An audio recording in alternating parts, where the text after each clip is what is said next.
All right, good morning, everyone. We'll get started real quick. I am Cassie. I'm the director of CACFP and the summer food programs here at the State Department.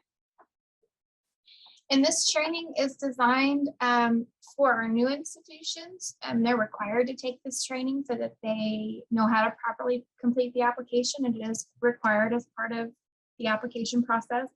And it's also available for all of our renewing institutions. Just if you have questions, because every year we have updates to the application that you might have questions on. So just so you're aware, for new institutions, this is a required course, but for renewing ones, it's not required, it's optional. So it wouldn't satisfy any of your training requirements. I tend to ramble on. So at any point, this training is so you can ask questions. Hopefully you have the ability to walk along with your application as I'm talking about each form. So please raise your hand, put in the chat, or speak up if you have any questions. I think it looks like we have all kinds of different, we've got quite a few participants today, so I'm excited. And it looks like we've got participants of all different types of institutions. So we will start by going over the forms that everyone has. There's just standard forms that every type of institution. And when we say institution in CACFP, we're referring to one entity. So you might be a single-sided daycare center. You might have multiple sites and you're a sponsor. So you are the institution when we use that term. Hold on one second, let me switch gears and we'll get going.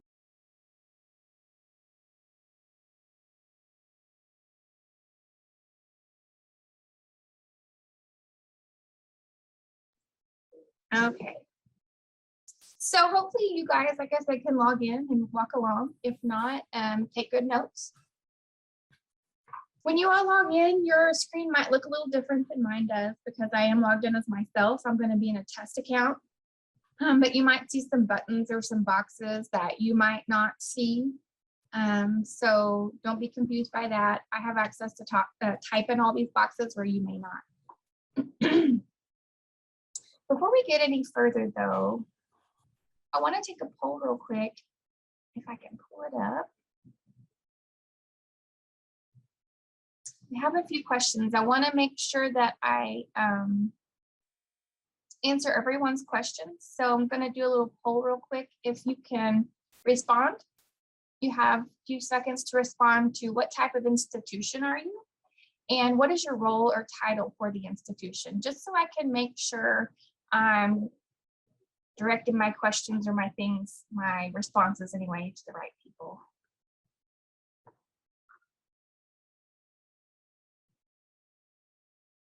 Lots of childcare centers. We got quite a few schools on here. Great. Okay. This helps me out. Well, I'm glad you guys are on here today. And like I said, at any point, if you have a question, just interrupt me.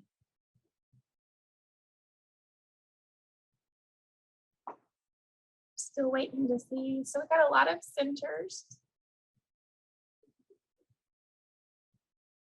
Mostly centers. Okay, great. So it's helpful for me to know that we have at-risk and sponsors because you guys have some special forms that just our regular run-of-the-mill childcare centers, which is one site, wouldn't have. So those things that pertain to at-risk or sponsors, we'll kind of go over at the end.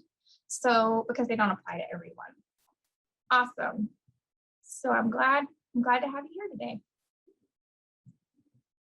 We will move along. All right, so when you log into your application, it's going to look, like I said, different than what you see. But when you log in, you should be at your home page and you should have a business, at least one business that you're associated with that you can click on and go to work on the application.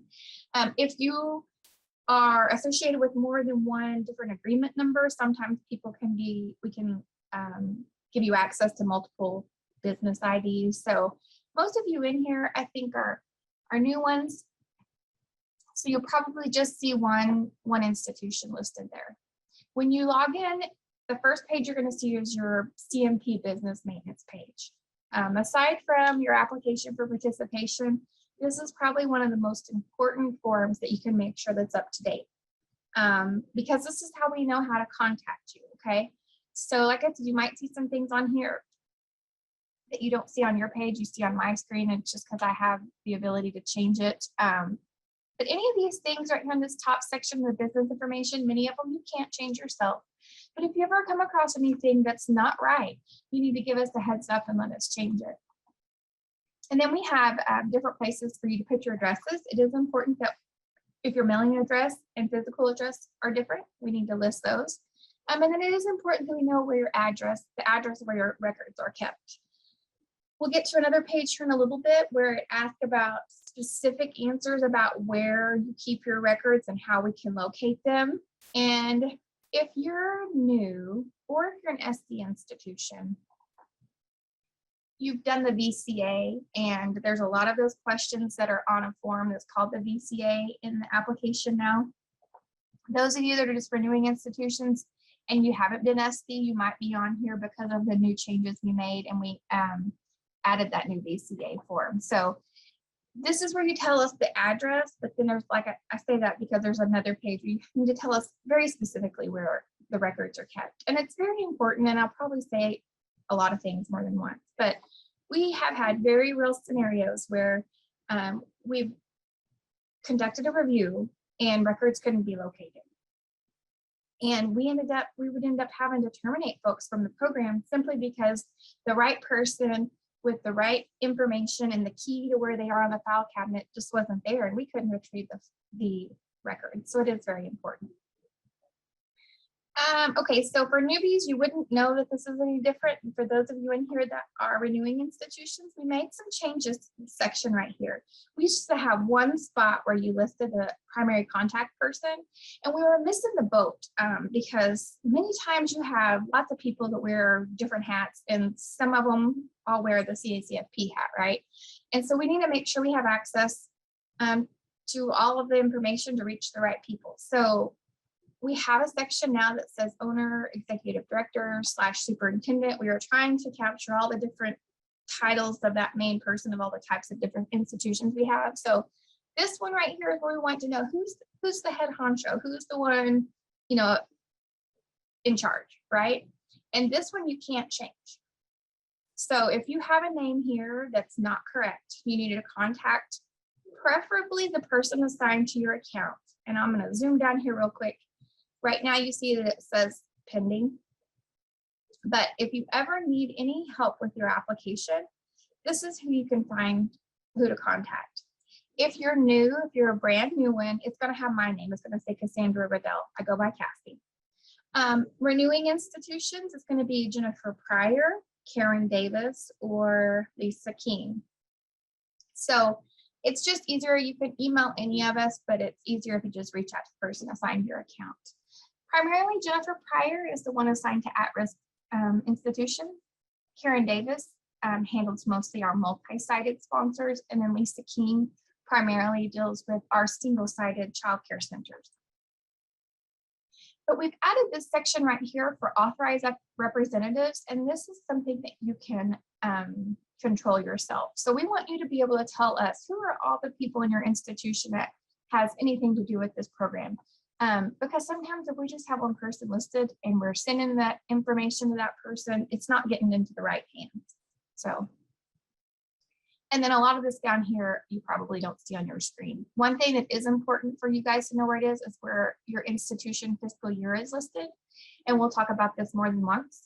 But if at any point I refer to your business maintenance page and where you can go back and change your fiscal year, you have the ability to change this here. So it's important you list your institution's fiscal year. Our fiscal year for CACFP is October to September. But when we have you budget and we have you report back financials to us, we always want you to report back to us your financial fiscal year. And for many of our institutions, unless you're federal, you're not going to be October to September. Our schools are July to June, and a lot of our childcare centers are just January to December. So it really just depends on how your institution operates. Any questions on this page? I will tell you for it to be looking for a change coming sometime in the early part of next year. DUNS registration is going to be changing. So hopefully it's going to be far less confusing. For our new institutions coming on, and those of you that have had to do it at the beginning, remember how confusing it was. You had to get the DUNS number, then you had to go to the sam.gov and register it. And so it's a process that you have to go and renew it every year, and it's just a pain in the neck. And so they're kind of doing away with that. There's a different type of identifying number. I can't remember, it's like a UEI, or I don't know what it stands for. But when you have to go and renew your DUNS number in sam.gov, you'll see that that website has changed. And there's another number that's assigned to you. And like, I just wanted you to be prepared that sometime in early spring, we're going to be looking for some different numbers, and we're going to be going with, instead of DUNS number, it's this different unique number that you have to report. So if you haven't logged into sam.gov lately, I would suggest you go do that, because it forces you to create a different kind of account and log in, and it's a little easier to maneuver. And it's also important for you to know that if you set yourself as private, we don't have the ability to go and look up your registration information anymore. So if you're new, UEI, I think it's what it's called, and I could be totally wrong. I should have looked that up before I started talking about it. But if you set yourself as private, we can't go in there and look it up for you. It just says like, this institution doesn't exist. So if you set yourself as public, when we log in, we can go look up this stuff for you. And it kind of helps us, because we try to keep up with some of these things without letting them expire on you. So I just wanted to mention that. Okay, so we don't have any questions about this page. We're going to go on to the application. If you go to this page, if you're brand new and you should have something listed here. When you're brand new, I try to insert an application for you. Or if you're renewing and you don't have a 2022, just go down here and put in your fiscal year and click add new renewal application, and it will populate for you. You don't need to put any start dates, just put fiscal year and it'll populate. Okay, so this will take you to the checklist. And like I said, if you're a sponsor, you're going to have an extra form. That's about the only difference on the checklist. You won't have this form, but we'll go over all of these, and then we'll go over the sponsor ones at the end. So the first form is the Viability, Capability, and Accountability Questionnaire. In years past, if you're a renewing institution, it was just called the Application Questionnaire, and it just had 5 questions, and it was pretty cut and dry and pretty easy. And I think a lot of our renewing institutions are a little frustrated with this page, because it does take quite some time to fill out. So we still have these same first questions about has your institution ever been convicted of anything basically lacking business integrity? If so, who was it? Has your institution participated in any of these programs? So if you're a school and you're on an NSLP or breakfast program, you got to list this here. If you're a nonprofit, you've done summer, we got in. If you're a center and you were a family daycare home in the past, you should list this. If you're a renewing institution, this should always say yes, because we've noticed in years past, when you first apply, the answer might be no, but these answers were rolling forward and no one was ever changing it to yes. So in the future, this page is going to roll forward completely blank. So we can't make those kind of mistakes in the future. Then we have to know if any of your principal persons or your institutions ever been terminated. If you're new or SE, you've probably heard those terms. Well, and if you guys have been to our trainings, you know that unfortunately, if you're ever found seriously deficient and you can't correct those areas of noncompliance, you can become terminated from the program, and you're put on what's called a national disqualified list. So everyone that is on the program, when they first come on or when they're renewing, we have to check that NDL to make sure you're not on it. And then we have to know if you owe any money. If you are an institution that had a review where you still owe money, you do have to pay it before you can be approved. You can't have an outstanding balance from the previous year. So if you have any questions about that, you're welcome to reach out to me afterwards, and I can answer any questions for that. Number 5, asked about any other publicly funded programs you might participate in. Title 20, Title 19 for adults, and then commodities. A couple of years ago, we changed it. Used to child care centers or any of our CACFP institutions could receive commodities. you could choose between cash and lieu or commodities. And we had so few that actually chose commodities, and it was just one extra thing for you guys to keep up with that statewide. We changed it to all of our CACFP institutions will receive cash in lieu and not commodities. However, schools can still receive commodities on NSLP on that side, you know. So we asked that only schools would answer yes to this. But if you're a school and you're on the CACFP, you'll still get cash in lieu on the CACFP side for instead of commodities. 6 through 22 are the new questions that we've added. We've had a lot of frustration with this form. I'm sorry, I'm scrolling up and down, but I wanted to show something we just added. So if you've been working on the application already, you've probably experienced that. We have a certain amount of time, I think it's like 40 minutes, that the system will time out. So if you're not like clicking a button or moving from page to page, the system thinks it's inactive, and it's just a security measure. And once you're inactive, it'll log you out.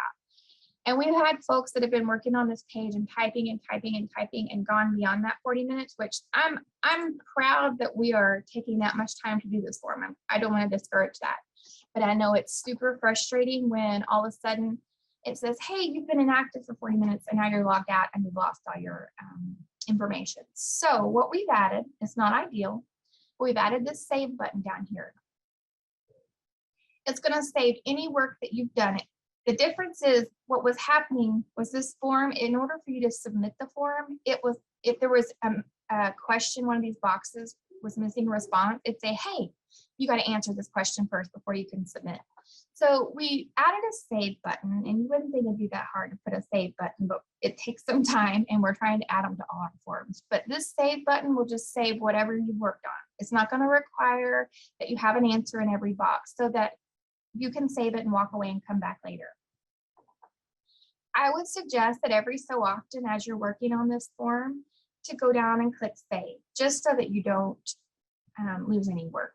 So we just got that deployed last night, that save button. So hopefully that will save you some heartache if you haven't already had some. We had some frustrated folks that have done it 4 or 5 times and it times out on them. So, okay, so what these questions are that we've added, it's just stuff that we should be capturing. Regulations require it. It's stuff that we should be capturing. It's on application renewal, it's required. It's stuff that we look at when we come out for on an administrative review. If you're brand new, like I said before, you've done that ECA document, it's a separate Word document. A lot of these questions came from here. So you can just copy from your approved VCA. If I've approved your VCA, you know those responses were acceptable. So use those. If you're a renewing institution and you've not seen these questions before, it's hard for us when you guys call in and have questions about how to answer these, because every institution might do things differently. So we're just wanting you guys to tell us your policies and procedures for how you conduct your business. Granted, I think a lot of these questions probably need a little more details so we can make sure we're making it clear what we're asking for, but answer it to the best of your ability. So please explain your procedures that ensures the integrity and accountability of all CACFP related expenses. This question basically is just asking you, how are you keeping up with your expenses and your income that are related to CACFP? That's it. And it can be something as simple as, you know, you go and make a purchase, you immediately fill out the food purchasing form, and then you enter it on your expenditure worksheet. You might have an accounting system that you go enter it in there. We just want to know how you're tracking those and keeping up with CACFP expenses, because as you know, you can only use our funds, you know, for CACFP allowable cost. So we have to make sure you're tracking that appropriately. Then it says, please describe your current accounting method. You're either going to be accrual or cash basis. I would go out on a limb to say most of you are cash basis. You're just going to pay it as it happens, right? You get a bill, you pay it. If you're accrual, what that means is you're only going to record those expenses in the month in which they happen. But a lot of you, that's not happening.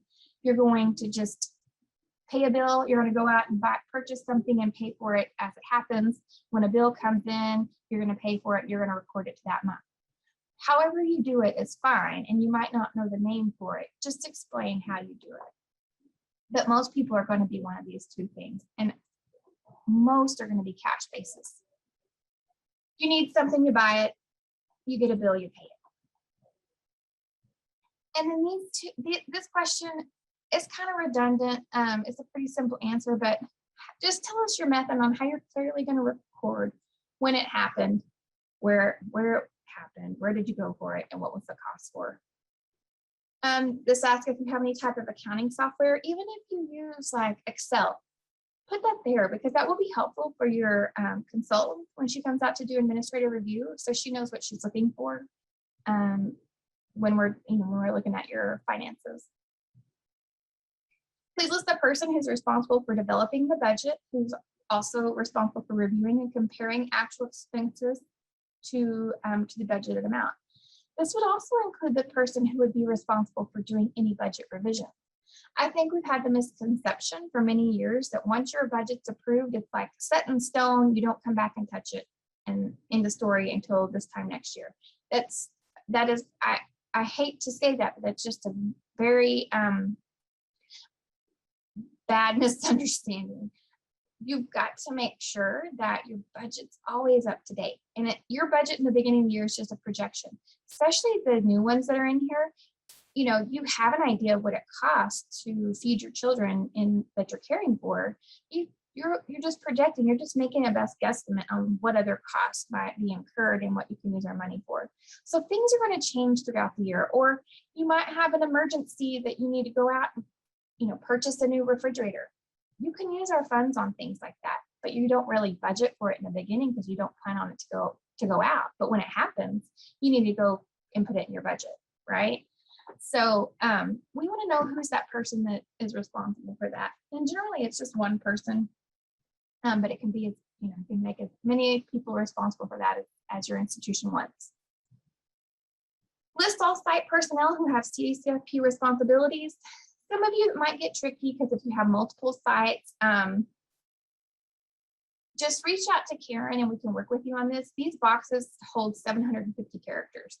So while we want you to be as detailed as possible, sometimes it might be impossible to list everyone's name, especially like if you're a school or if you have lots of sites.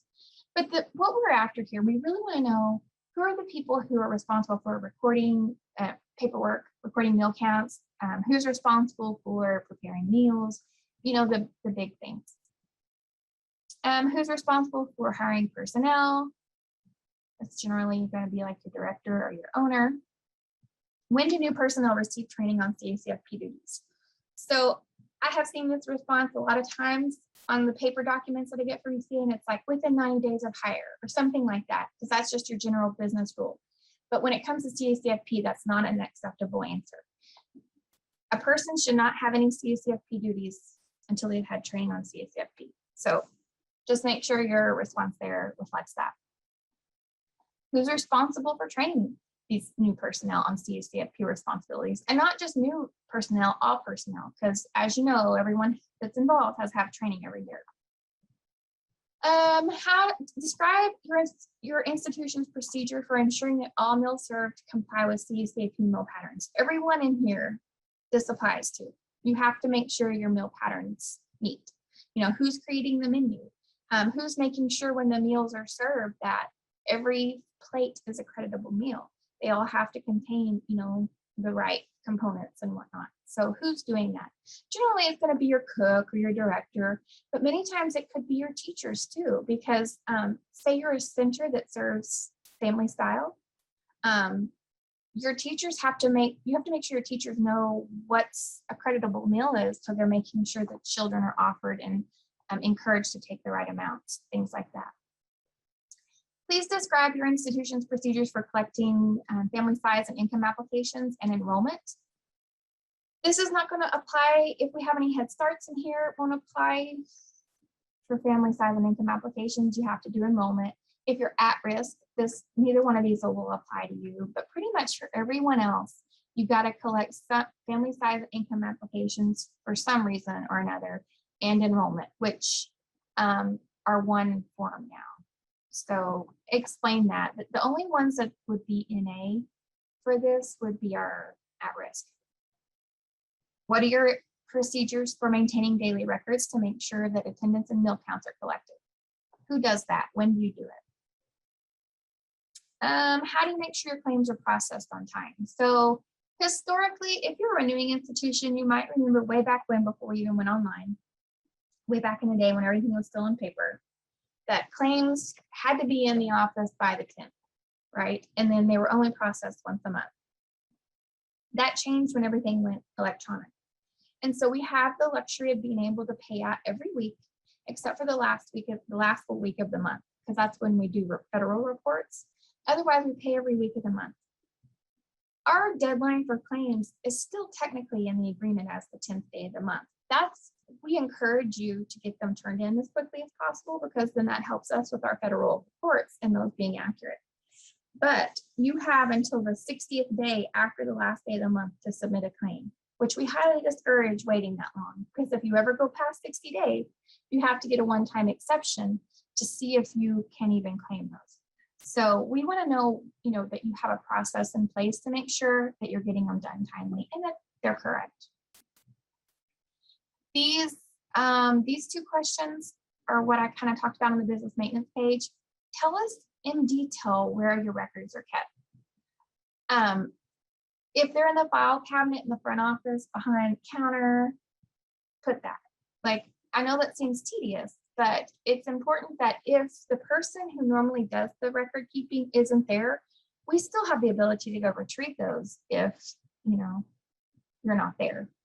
But we need to also know who else might have access to them. If they're locked up with a key, because they do have to be secure, because those family size and income applications have sensitive information on them many times. So it's great if they're locked up, but you need more than one person to have access to the key. 21 and 22 are probably going to be the same answer, but it's kind of two separate issues. So in the event that your institution must repay us for a review, it's not uncommon that everyone at some point is going to have a non-compliant review, right? And you're going to have to pay money back. Not that big of a deal, but you have to have funds to be able to pay that back, because it's regulatory that you can't use CACFP funds to pay for a CACFP debt. You really aren't supposed to use it to pay for any kind of debt. So a lot of people on this one, if you've been on long enough, will be like, well, I'll just let it come out of my claim. That's not an acceptable answer.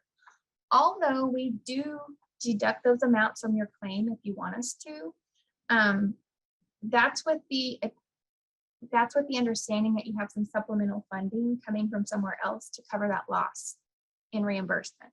Okay, so what is that supplemental income that you have that covers that lesser reimbursement when we deduct it from your claim? Private pay, fees, DHS money, general fund at your school, private savings, credit cards. We don't want you guys to have to spend your personal savings or to run up your credit cards. But if that's what you're using to pay any debt, then that's what we need to know it is. And then 22, like I said, is probably going to be the same response, but it's also regulatory that you have enough funds to be able to maintain daily operations without CACFP funds. And if you're new, you've heard that we've kind of hounded on that when we do the BCA, that you have to show you're able to already be providing these meals. It's just the incentive to be on the program is a reimbursement, so that hopefully you can provide more nutritious meals and supplement your already existing meal service. So what are those funds? Because there is a very real chance that there's times when we have delays in payments.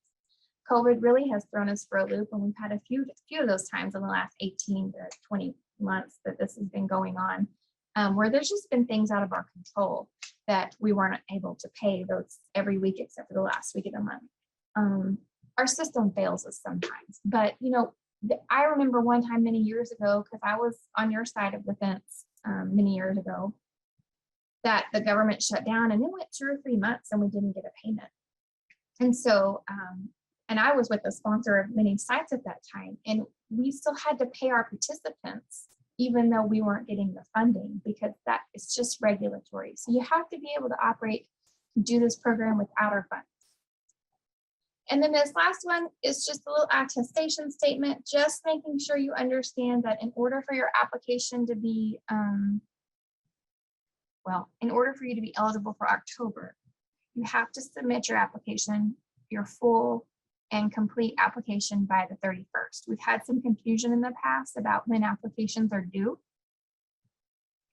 And we can't backdate it to a prior month. So we'll only approve you for the month in which it was submitted. And I'll show you later on the checklist how, if you've been on more than a couple of years, you know that we have a process where sometimes you may not have gotten something quite right. We need some more information and we kick it back. But if your initial submission of the full and complete application was on or before the 31st, we'll still honor it. So anyway, once all these are answered, then you can click submit. But if you need to work on this as you're going, click save. And I would recommend answer a couple and come down and click save, just so you don't lose your work. Okay. Funds received. Everyone has this page and it applies to everyone. We made a little bit of changes for those of you that are renewing. You might notice it auto-populates your fiscal year here. Like I said before, if this is wrong, it's important that you go back and change it on your business maintenance page. Because the numbers that should be reported here are your last fiscal year numbers, not our fiscal year. So if you operate January to December, the numbers that you report here would be the grand total of CACFP funds received and your total federal funds received for, if you operate on a January to December, it would be last January to last December. It didn't let you save. What did it do, Julie? That's the thing with new forms. Let me ask you this. If you click any of these as no, you have to have an NA here. I didn't mention that. I'll have to do some testing. Thank you for letting me know that. That's the problem with deploying new stuff. It might be that though, I didn't mention that. If you click no, or you have to put something here or you put NA, or it won't save. We need to fix that too. Okay, back to funds received. So why it's important that we need your fiscal year is because it's federal regulation that if you make over $750,000 in a year federal funds, you have to have an outside audit, okay?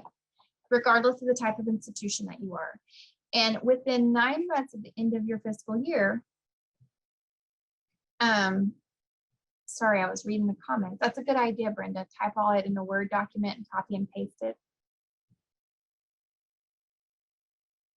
Okay, sorry. So 9 months after you're in your fiscal year, you have to have an audit if you make over that $750,000. And a lot of our institutions that make over that amount are already getting an outside audit. And when we talk about an audit, we're not talking about the administrative review we're doing. We're talking about something above and beyond that. So nonprofit organizations, you're already getting audits. Schools, you're already getting audits. We're talking about an organizational or financial independent audit. We were kind of missing the boat on some of our institutions, mostly just our for-profit daycares. Because like I said, we thought this didn't apply to for-profit, but it does. After we got some more information on regulation, it applies to everyone. So anyone that makes over this threshold, you have to have some type of outside organizational audit. And we made a lot of people panic last year because once we came to the understanding that we weren't capturing the right information, we emailed the people out that were over the 750,000 and that didn't have the audit and said, hey, we need this audit from you ASAP. And they were like, what? We don't do this. We've never had to do this. So I say that to let you know, we have contracted with an outside entity that's going to conduct these for us. For those of you that all of a sudden now we're telling you have to have this audit. If you make over that 750,000 and you're used to this, just disregard what I'm saying because you already know the process. Or if you're new, just know that if you make over the 750,000, we will reach out to you for a copy of that audit. But for those of you that this was news to, that we didn't think we had to collect them in years past, we do have a company that we're, like I said, we are contracting with. They're going to be doing program specific audits just over the financial part of the program on the years that we won't be conducting our administrative review.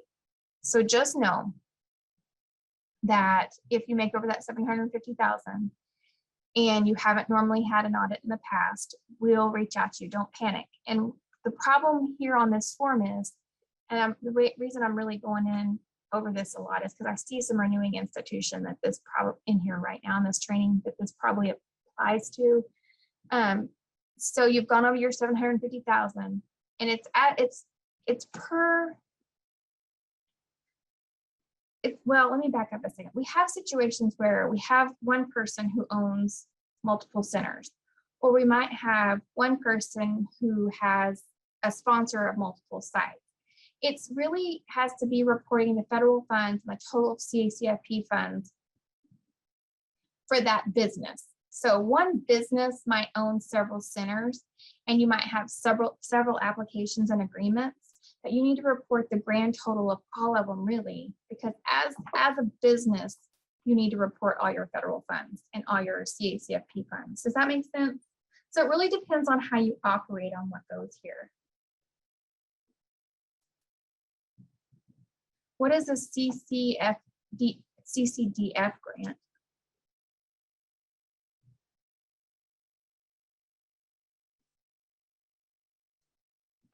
I mean, without really knowing what that is, if it's federal dollars that you're receiving, I would say, yeah, if you go over that amount. But a lot of times, and I might be making an assumption here, but if you're tribal, oh yeah, so yeah. So, or if you're tribal, your tribe's already going to be getting an audit. So can I clarify my comment about the financial audit? So, okay. We have lots of different institution types, and I'm going to answer how you guys need to know, because I know the type of institution you are, Rachel. You're a business that owns more than one center, and they all have different agreements. We have other situations, though, where we have one business and they have one agreement and they're just sites under a sponsor. We don't force you to go one way or the other. It's up to you how you want to do it. But regardless of how you do it, on your funds received form, you need to put the grand total of your company. Because as a company, you received a total amount of federal funds, even though you have separate sites, right? So you're going to, basically for you guys, on each of your agreements, each of your applications, you're going to have the same numbers here and here. Okay. The problem is we made a change to this form. So now we have this, it's a pretty small group of people that, like I said, we didn't think for-profits had to do this. We don't have a whole great number of for-profits that make over that 750,000. But we put an edit in the system now where if this and this add up to be 750,000 or more, it says, hey, you have to have a date here. Well, now it's kind of messed up these people who haven't had it yet because we kind of sprung it on you. And I hate to tell you to just make something up, but you're going to just have to put a date in there. You can just put the date, today's date. We know who needs an audit, and we know the ones that we've sprung this on and hadn't had one. So just put a date there so it will save. And are you all conducting the financial audit? No. So what happens, what's going to happen here is you're going to put your numbers in here. If you're used to this and you make over 750,000 and your institution already gets audits, you should have an audit date. You'll put it there. And what happens is this information we collect, we pull it from the system every December-ish, and I give it to Becky Gray in our office. And she's the one that reaches out to our institutions who need an audit. Most of our people who have to do this are used to it. They get the letter, they already get their audits. Like I said, our schools, our tribes, our larger nonprofits, you know, like community action agencies, things like that, they're already getting them. But when I pull the list, we're going to go through there and we're going to work with you guys that are the for-profit ones that, like I said, we've sprung it on you because we've missed the boat. We didn't realize we needed to be collecting this on everyone. We have contracted with an outside entity that's going to be conducting these for us. So that's still in the works. Don't panic. We're going to get it done. But we're going to make all those arrangements with that outside party, and you'll be advised of it before it comes. So yeah, it's that we have audit funds which we can utilize to do this, so it won't be at a cost to you guys either. Did I make that confusing enough for everyone? And like I said, the reason it's so important about this being the right thing is because if you operate October to September, we expect to have an audit 9 months from now, right? But for those of you that, most of you are going to do January to December, if you fall in that over 750,000, technically your audit is like, needs to be done right away. So we want to make sure we're hounding you at the right time for your audit. That's why that's important. And make sure you understand, what federal funds are. It's going to be all your title money if you're a school, if you're an adult center. I don't know if we have any adults in here, adult care centers, but we've had some back and forth on that. The Title 19 is what adult centers get. Part of that is federal funding. So you're going to have to get with your people who do your contracts to figure out how much of that's federal. It's a state matched program. Tribal funding. If you ever question if it's federal funds, holler at us and we'll find out, okay? So this form's pretty simple, only 3 things to fill out, but it causes, I think, the most confusion. Maybe not the most, maybe the VCA is the most confusing now. Okay. Mill policy statement, nothing really to go over here. You just have to read it and say you agree to it. Civil rights. This has got our statement here. Read through that, go to your next page. And these questions, if you're renewing, should carry forward from the year before. We just need to know certain information to make sure you're in compliance with civil rights. And we don't know of anyone that's ever really been out of compliance. You have to have, everyone in your institution has to have civil rights training. So we have that on OK Edge. It's not called that now. OK Connect. I don't know. The directions are in our resource library now. I can't remember what it's called.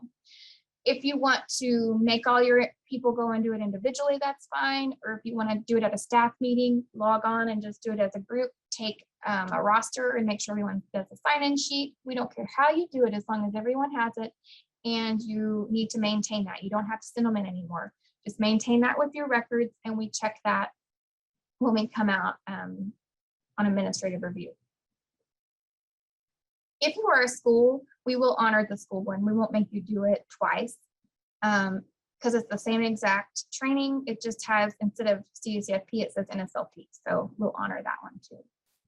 6 and 7, we added a couple years ago. If you have any other languages that are primarily spoken, or not even primarily, but if you have any other languages that are spoken in your institutions listed here, because we need to make sure that if you have any linguistic needs, resources and other languages, that we're providing that, and there's really no way for us to know unless you guys tell us. So that's what these 2 are for. And that's it on this form. Public release. So if you are brand new, you're not going to see this box here. Our renewing institutions have this box. After your first year and it rolls over, you can opt into the statewide public release. The reason why newbies can't is because generally we've already done a statewide release, and so you've missed it. So brand new ones, you have to do a public release, and we have an actual statement here, this hyperlink. Click it, print it out, fill it out, send it to some type of publication. You do not have to pay for it. If you do, that's fine, and it is an allowable cost, but we don't require that you pay for it. So the easiest thing to comply with this, like I said, fill out the form, send it to whatever newspaper, your local newspaper, and say, hey, can you publish this for me? You can't force them to publish something for free. So if they publish it, great. If not, well, you've done your due diligence by sending it to some type of publication and requesting it to be announced that you're participating in this program. Once you've done that, and generally when people are new ones that do that, the easiest thing for you to do is just to copy in the email when you send it to the newspaper, whoever it is you're sending it to, copy your person in the office that's assigned your application. Then we have it right there. We have your proof. But then you have to come back to this form and fill it out, the date, the name of what it was, what type of publication, and where, and then enter it. I'm just.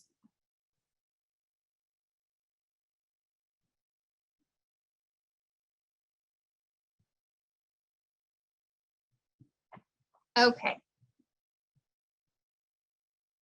Oh, really? So in Tulsa, they charged 125% that they called and said they would go ahead and publish it. It just really depends.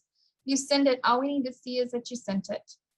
But then every year you can choose to just click this and say, hey, I'm going to let you take care of it. And after applications are renewed, we print up a big list, we send it down to our communications and they take care of it for us. And when you're done, you submit it. That's it. I would encourage you that as things roll forward each year, we don't need old stuff. You can go ahead and delete it. The state agency institution agreement, this does change the verbiage in it, but it rolls forward every year, submitted and approved, because it's a permanent agreement. This is where everything that, if you ever ask where is that in writing, it's going to be here, okay? I would encourage you to print this off every year because it is a living document. And by that, it changes. We don't change it mid-year because that would not be ethical of us to change an agreement mid-year. We don't spring any new changes generally in the middle of the year. That's why we bombard you with new stuff in the beginning of in September and October. We save it all up and do it at once, but that's pretty much how we have to do it. So everybody can be trained first. But I say that to make sure you understand that this document is updated. Sometimes it's just to make, typo corrections, but we do add new policies in here and there, or requirements, not policies. So like I said, I would encourage you to print this off every year. But you don't have to go in and resubmit it. Like I said, it rolls forward every year. Mine's not because I'm in a test environment, but it rolls forward, submitted, and approved every year. Owners, board members. This is another form that's pretty straightforward, but it seemed to cause some confusion. Most of our institutions just have an owner, and that's all we need to know.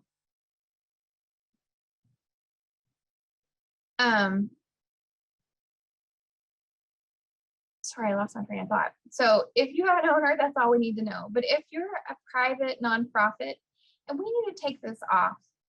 If you're incorporated, it's not required per our requirements that you have to have a board. So only nonprofit institutions have to have a board. That includes schools. So if you're a nonprofit or a school, you have to have a board listed here. Otherwise, you just list the owner. Every once in a while, we might have someone that has an owner and a board, and that's fine. If that's the case, list it. But it is required that you have to list all this information. Okay. Honestly, it's regulatory, mostly because if unfortunately you ever you're found seriously deficient and you become terminated, which is not our goal, but it does happen, we have to put you on the NDL, the National Disqualified List. And we have to have all this identifying information so that when other folks look up, Betty Jo Smith, that we know it's the right Betty Jo Smith. And that's why we have to have this information. So if you've done the VCA, you've already gone through that whole rigmarole with me and making sure we have all the right people's information. But you do have to list the whole board. And I know it's a pain in the neck because sometimes you might have a very lengthy board, but we need every board member listed here. And then a new requirement this year is we added the last date, add the date of the last board meeting. And then you have to submit a copy of those minutes. And that's just something that we weren't capturing on application renewal like we should be. And that's it, you submit that form. Disclosure of lobbying activities. To my knowledge, we don't have any institutions that are actively lobbying. So no one ever really fills this out. You do have to come down here. You don't have to fill anything out unless you are doing any lobbying activities. Otherwise, you just fill this out with all of this blank and submit it. That's just one of those forms that's required by regulations that we have. Okay, application for participation. This is the other one that's really important. all of them are important, but this is where like we go to the most and what talks to your claims and tells us when you're serving and things like that. If you're multi-sided, if you're a sponsor, you might have several, depending on how many sites you have, right? But the form itself is pretty much the same. The only difference, and I'm not sure, I think we have a couple of family daycare homes in here. Your provider application's a little different. So if you have questions, if you're a family daycare home sponsor in here and you want me to switch over to that and look at it, we can. But I think I can answer most questions with this one form. Okay, if you are multi-sided, you're going to notice that this box is auto-populated and it comes from your site maintenance, which we'll look at the end since it doesn't apply to everyone. So if you're a multi-sided and you can't change this and it's wrong, you got to get with the person that's assigned your application to get it changed. If you're single-sided, you can't make a selection on this form. But if you are multi-sided, we need to know if you're affiliated, that site's affiliated with the sponsor or not. If it's an unaffiliated site, we've already reached out to those people. Okay. Affiliated means it's part of that legal entity, that you somehow own it or have some type of legal ownership with it. So a good example of that would be like a Head Start that's operating at multiple sites. They may not own the actual building or whatever that they're operating in, but they have some type of legal binding or legal ownership, may not be the good word, but through the Head Start grantee. A good example of those with unaffiliated sites would be like an at-risk. So like a food bank. We have a few food banks that they go out into the community and operate at parks or rec centers or things like that. Those are completely unaffiliated. So there has to be an agreement established. And so we have a specific form that's required. But we've reached out to those people. If you are unaffiliated, we've already let you know that you need a form. So don't worry about that. And if you're a new one and we haven't done that yet, I will. I don't think we have any with unaffiliated sites coming on though. Here we need to know if you're licensed. Basically, this is just asking, are you licensed by DHS? If you're not, don't put yes. And it's important because, let me go back and do this again. If you're licensed, you have a very specific capacity number. It's really important for a lot of reasons. But if you're not licensed, then you're not going to have a license capacity. And that seems pretty common sense, but we've got to make sure that that's right and we don't just overlook it, because I think this might default to yes when you go to this form. So make sure it's right. Like you're at risk. Not everyone in our program has to have a license. If you aren't licensed, you do have to make sure that you qualify for a DHS exemption. And we've sort of changed that process. Used to, we made you reach out to DHS with a letter and say, hey, this is what I operate, this is what I do I need, or am I exempt, or do I need a license? However, we've worked with DHS and there's easier ways for us to just go and look at the laws and the exemptions of it. So if this really only applies, like I said, to maybe we have a few outside hour centers, but sometimes, more times than not, those might be licensed, but it's really our at-risk. This does not apply to schools though. You're pretty much automatically exempt because you're a school. Do you operate in any other states? This is going to be like our bigger institutions, like our La Petite, I don't know, things like that. Most of our institutions only operate in the state, but you got to say yes or no. And then please specify which type of institution you are. The vast majority of our institutions are none of the above. We don't have any private schools. Public schools, we have quite a few of, because there are a lot of you guys are doing at risk, and we have quite a few tribes, but the vast majority of you, if you're just a childcare center, you're none of the above. Or if you're a family daycare home sponsor, you're none of the above. G, your institution type. This is also important. If you're a school, it's going to be that. If you're a nonprofit that had to submit a 501c3, obviously it'll be that. A 501c3 is not required as proof for every type of nonprofit, but for the vast majority of our nonprofit institutions, we do have to have that on file. Those that are faith-based are exempt. Tribes wouldn't have one, but they're nonprofit. And then these are important, and we'll talk a little more about it down here, but proprietary, If you're a for-profit, you're going to be proprietary by Title 20, or which is DHS subsidy. We're kind of behind in our verbiage. We still call it Title 20, but you guys refer to it as DHS subsidy, or proprietary by free and reduced eligibility. And like I said, we'll talk about that here in a second, why that's important that the right one's clicked. Then we need to know your type of facility. If you're a child care, Head Start adult, outside school hours care. This one gets clicked a lot, but I don't think folks really understand what it is. We don't really have many outside hours. This would be, although you might care for children outside of school hours, there's a very specific definition for outside of school hours care center. So a good example of that would be like before and after school program, or if a school operates only 4 days a week and they provide care on the 5th day because they don't have school on that day. We don't have many. Now, COVID kind of changed that. We had some that were operating different because we needed a place for kids to go. They were learning virtually. We just don't really have many that meet that criteria.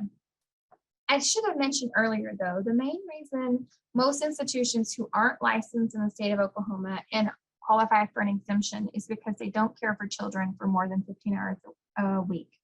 It's required by state law that if you operate more than 15 hours or care for children for more than 15 hours in a week, you have to have a DHS license. So like our at-risk and outside school hours care generally fall under that exemption. And then I know we have a lot of at-risk in here. So at-risk program is you can only participate. Typically, right now we have a waiver for that because of COVID, but in the non-COVID world, to participate in at-risk, it's an after-school snack program is what it was designed for. So you have to be in an area that's at least 50% free and reduced. And the way we know that, we have the low income report that comes out of our school side. All schools have to report their free and reduced, which that's kind of compromised right now because they're all operating differently because of COVID. But we have a way to determine if your area is eligible. And you have to have an enrichment program or an education program. That's part of the requirement. And basically the advantage of the at-risk program is if it's in an eligible area, it's designed to meet children with greater need, and you're paid at the high rate for those meals. And at-risk, you can claim a snack and one meal, whereas in CACFP, you can claim 2 and 1, basically. All of our schools, that's what you participate in. Some schools have Head Starts, though. Make sure if you're filling this out for the first time, you can fill in whatever's here, but once you click save, you can't come back and change it. But Jennifer Pryor, the one, which Karen Davis has some of our at-risk too, the multi-sided ones, but generally it's Jennifer Pryor is the one that handles these. She'll go in and make sure it's up to date because we have to have certain documentation. We'll have to have a map that proves that that location really is within the attendance area of the school. What else? We have to have your school calendar and a bill schedule, things like that if you're a school that participates. So anyway, and then emergency shelter, we've got that grayed out. We only have one that participates in the state, and we've not had any inquire really, but sometimes I don't know if folks accidentally clicked it or thought it meant something else. So we just grayed it out. If you're an emergency shelter, we don't have any in here that are even inquiring about it, but we would have to check that for you. Okay, section 2A is about your operation. We need your hours of operation. So everything in this system is military time. So if you're unsure on how to do that, you can click this little question mark. But we do need to know your hours of operation. So if you're a daycare center, we need to know your entire daycare's open close times.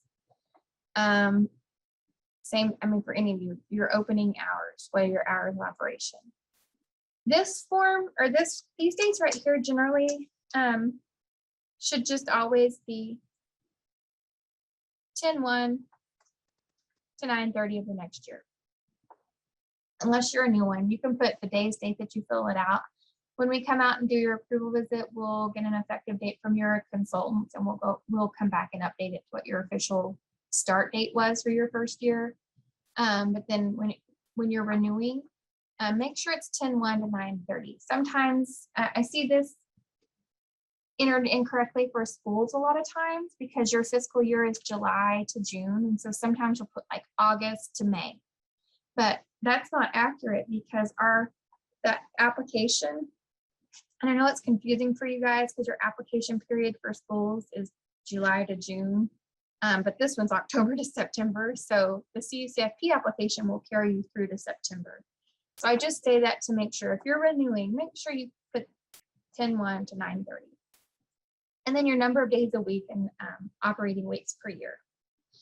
E asks, do you serve meals and shifts? If you do, you need to explain why. You have to, if you're serving meals and shifts, you actually have to have separate serving times. So it's not just so it can open up an extended period of time so you can claim over your capacity or things like that. You actually have to have it, and generally it's going to be for a lot of childcare centers, it's going to be breakfast and PM snack because that's when you have kids coming and going. So make sure you put in a reasonable explanation here. F, all you see on your screen is this. We have the access to this. So when we come back and approve you, we'll check the months that are applicable. These talk directly to the claim. So if November was unclicked, you would go to claims and it would be like, hey, you're not eligible for November. At risk, you're not eligible for June and July because at risk can only operate during the school year. Otherwise, everybody would have months. If it's a renewing application, we would select all months. Section 3A, will records be maintained on site on a daily basis? The answer has to be yes. Kind of a silly question, but we have to ask it. And then how are you taking meal counts? So we need to know, are kids coming through a line? And then you're taking, you're taking counts in of who's receiving a meal. Do you take the food to if you're a center, do you take the food on a cart to the classroom and the teacher serves and take meal counts there? We need to know specifically how you're doing it. Anything that sounds like you're taking meal counts and they're based upon attendance is not acceptable. This area here is where you're going to add your meal times or update them. So we did add a new feature to this for renewing ones that you might have experienced. So I'm just going to add a breakfast time. It's important to know too that your meal times have to agree with your hours of operation. So if I tried to do a breakfast that started before 8, it'd say, hey, you're not open yet. You can't do that. We don't have a set amount of time that we tell you guys to set your meal times at. You can generally, I think folks, I don't know if it ever used to be a state policy or if we just assumed it. 30 minutes kind of seems to be what everybody uses, but you can do, I wouldn't do shorter, but you can do longer. You can do an hour, hour and a half. Some meal times you might need longer than others. And the reason I say that is like your breakfast time or your PM snack, you might not want to do 2 separate shifts, but you could just extend it a little longer because you have those stragglers that are coming in late. Or you might have some that come in early. So that would be my recommendation. And then your maximum number of meals that could be put here can't exceed what your license capacity is. And that's why that's important up here. So if you don't have a license capacity, you need to say no, and it's going to default to 0. And then basically this is just for at risk. You're going to go by, what's your approximation of your enrollment or something like that. You generally know how much you're going to have participating. However, we're going to say this is a licensed child care center. And so in this case, my maximum number of meals can exceed my license capacity per serving. Now, this is what we added new this year, and you're going to get this message every time you update, add, or delete a mealtime. If you're working on an unapproved application, you don't need to do what this message says. This is only applicable for after the application is approved. The reason we had to add this is because we had an audit finding, and some of you in here might have experienced us reaching out to you in a panic trying to help us get some information. What was happening was this form right here, let me go ahead and add it. This kind of worked independently of the form. So you could go in here and change a meal time. without having to resubmit your form. And you may have known that, and that has since changed. What happened was, say you were serving supper, right? And you serve supper 3 or 4 months out of the fiscal year. And then you're like, hey, I don't want to serve supper anymore. And so you went and deleted it, right? Well, our auditors now see our claim data shows we paid them for all these suppers, but there's no supper listed here. So it was just a flaw in the system. And our system knew there was a change. It knew that there was a supper time there, because if you're a renewing institution, you've probably experienced that if your meal time or your maximum number of meals didn't match the application, your claim would be like, nope, you can't do this. So we knew our system was preventing you to be able to claim meals that didn't have an approved meal time. We just couldn't prove it when they were deleted after that had happened. I hope that makes sense. So what we've had to do is, after your application is approved, anytime you need to come back and add or update or delete a meal time, you're going to get this message that says you need to submit this form. And there's a form in the resource library that's just called the Mealtime CACFP Mealtime Change Form. You have to fill it out and send it to us, because whenever you click one of those buttons, what happens is the already approved application is going to be kicked out and you'll have to resubmit.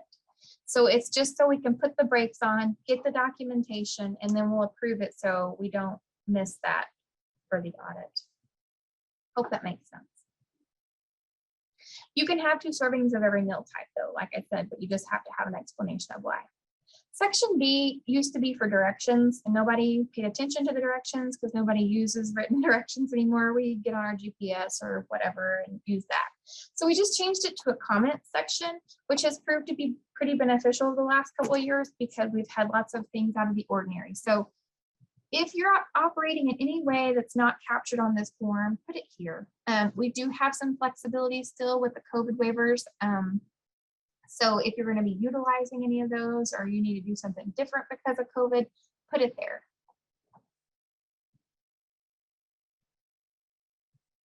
Section C, are you private, nonprofit, yes or no? This one kind of trips up some institutions because like I say, if you're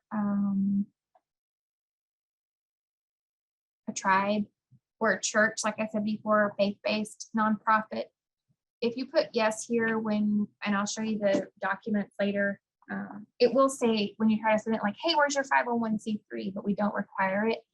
Still put yes, but reach out to us and we will get it taken care of. Okay, B, does your center now participate or have you ever participated in federally funded? Another redundant question because we asked that on the questionnaire. Yes or no. So if you're renewing, this should always be yes, and we need to know what you participated in. You don't have to give us exact dates, so just give us an idea. I will ask you though, it is helpful that if you were, say, a center and you used to be a family daycare home, let us know what sponsor you were with, or if you were ever a site under a sponsor. That's helpful for us so we can track our participants. Yes or no if you're a Head Start. D, we want to know what type of meal preparation. It does allow you to click, you could click all of them if you want, but it's really, you're only supposed to have one of these 5. This one's kind of a different thing I'll talk about in a second. So each of your types have a specific way meals are prepared. Preparation at meal service location means you have a kitchen and you cook on site. Preparation at central kitchen means you might be multi-sided, or you might be a school and you have one kitchen. You cook it all there, but then you take it to the other sites. Or you're under contract with a vendor or with the local school system or food service management company. If you click any of these 3 here, there's a very specific form and contract that has to be filled out in order for you to be approved to operate that way. Most of our institutions just prepare on site. This one here, we kind of dumped it here because we didn't have a better place to put it, but if you're under contract for any type of other service, for any type of outside entity, and you're paying them to help you with anything related to this program, it has to be procured properly. You got to make sure that you're properly spending CACFP funds. So we would need to know about that too. And so that's why that's there. Okay. E, what is your number of participants enrolled? You are contracted with a school and at a meal site. What type of institution are you? Are you a daycare or a Head Start?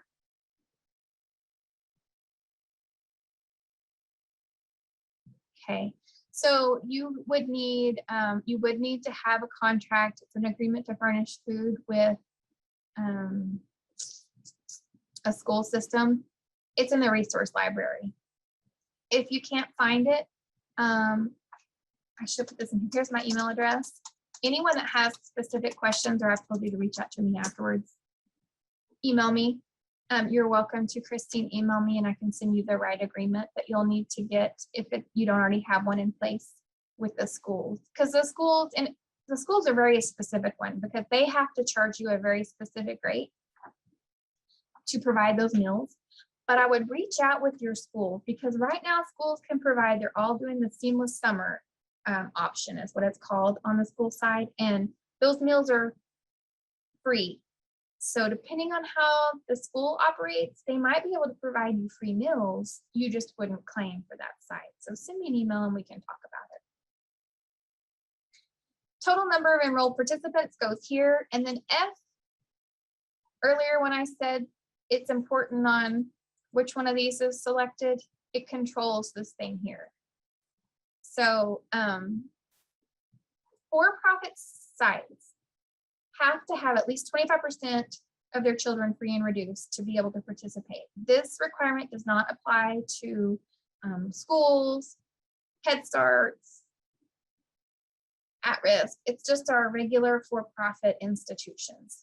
And the way you know that is either by your DHS subsidy or by the number of kids who've completed, their families have completed the family size and income applications, and they're either free or reduced. So you have to put your number. E is current enrollment and not capacity. Yes, you would want to put current enrollment. And enrollment is kind of subjective for some of our participants because like at risk, you don't have to have, kids aren't enrolled because it's an open site. So it would still just be kind of a guesstimation of what your participation would be. But if you have an actual enrollment, that's what would be there. So our centers and Head Starts and things like that would need to put enrollment there. And it changes, I get it. I know it changes on a daily basis, but we're looking at the day you fill out the form is the current enrollment we want to know about. So whether you're Title 20 or you're free and reduced, you put those numbers here and it's going to calculate based on it's going to take your enrollment. I need to steer it real quick. I don't know if it'll let me. It won't let me save because I have to fill everything out. So will we have to update that as it changes? No, you only have to show that you're eligible on the application right now. But for institutions that are for profit, you have to report that in your claim every month. So if you have a month where you're not at least 25%, the claim's going to tell you you're not eligible to participate. So your application doesn't have to be updated, but you're reporting up-to-date stuff every month. So I hope that answers it. Section D is another one that's pretty straightforward, but it's one that we get mistakes on a lot. You really kind of have to look at it as two separate sections. This section is where you would enter who has program-related duties. And this one is where you have a person with program administrative duties. So it's important for you to know you have to at least have one person here and they have to have the administrative duties. Because we have to know who's doing the applications, who's keeping up with the paperwork, and who's submitting the claims, right? You might add more than one person, but you have to have at least one of these people. So you don't want the physics, you want, why can't I? So I'm gonna put my cook here because that's a food service person, and I'm gonna click add. You'll see here I've added it, but there's no admin flag. So this tells me this cook, although cooks and is responsible for preparing the meals, that cook has no responsibilities administratively. So we want to make sure we add that person.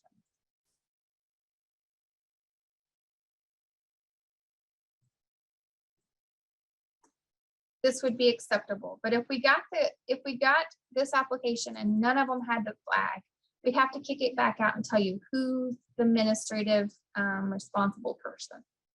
And the director could maybe doing all of it, and that's fine too.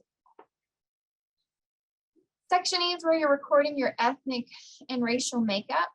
If you're renewing, you remember in years past that this number and this number had to add up to be equal your enrollment that you reported here.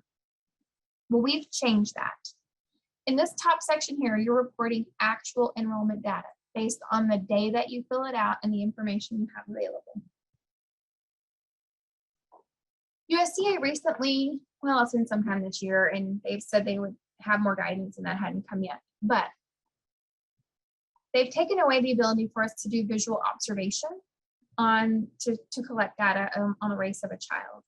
And although it does place the burden back on you guys, because we can't force a family to report, we can encourage them how important it is for the funding of all these different programs, and so that, you know, every race and ethnicity is represented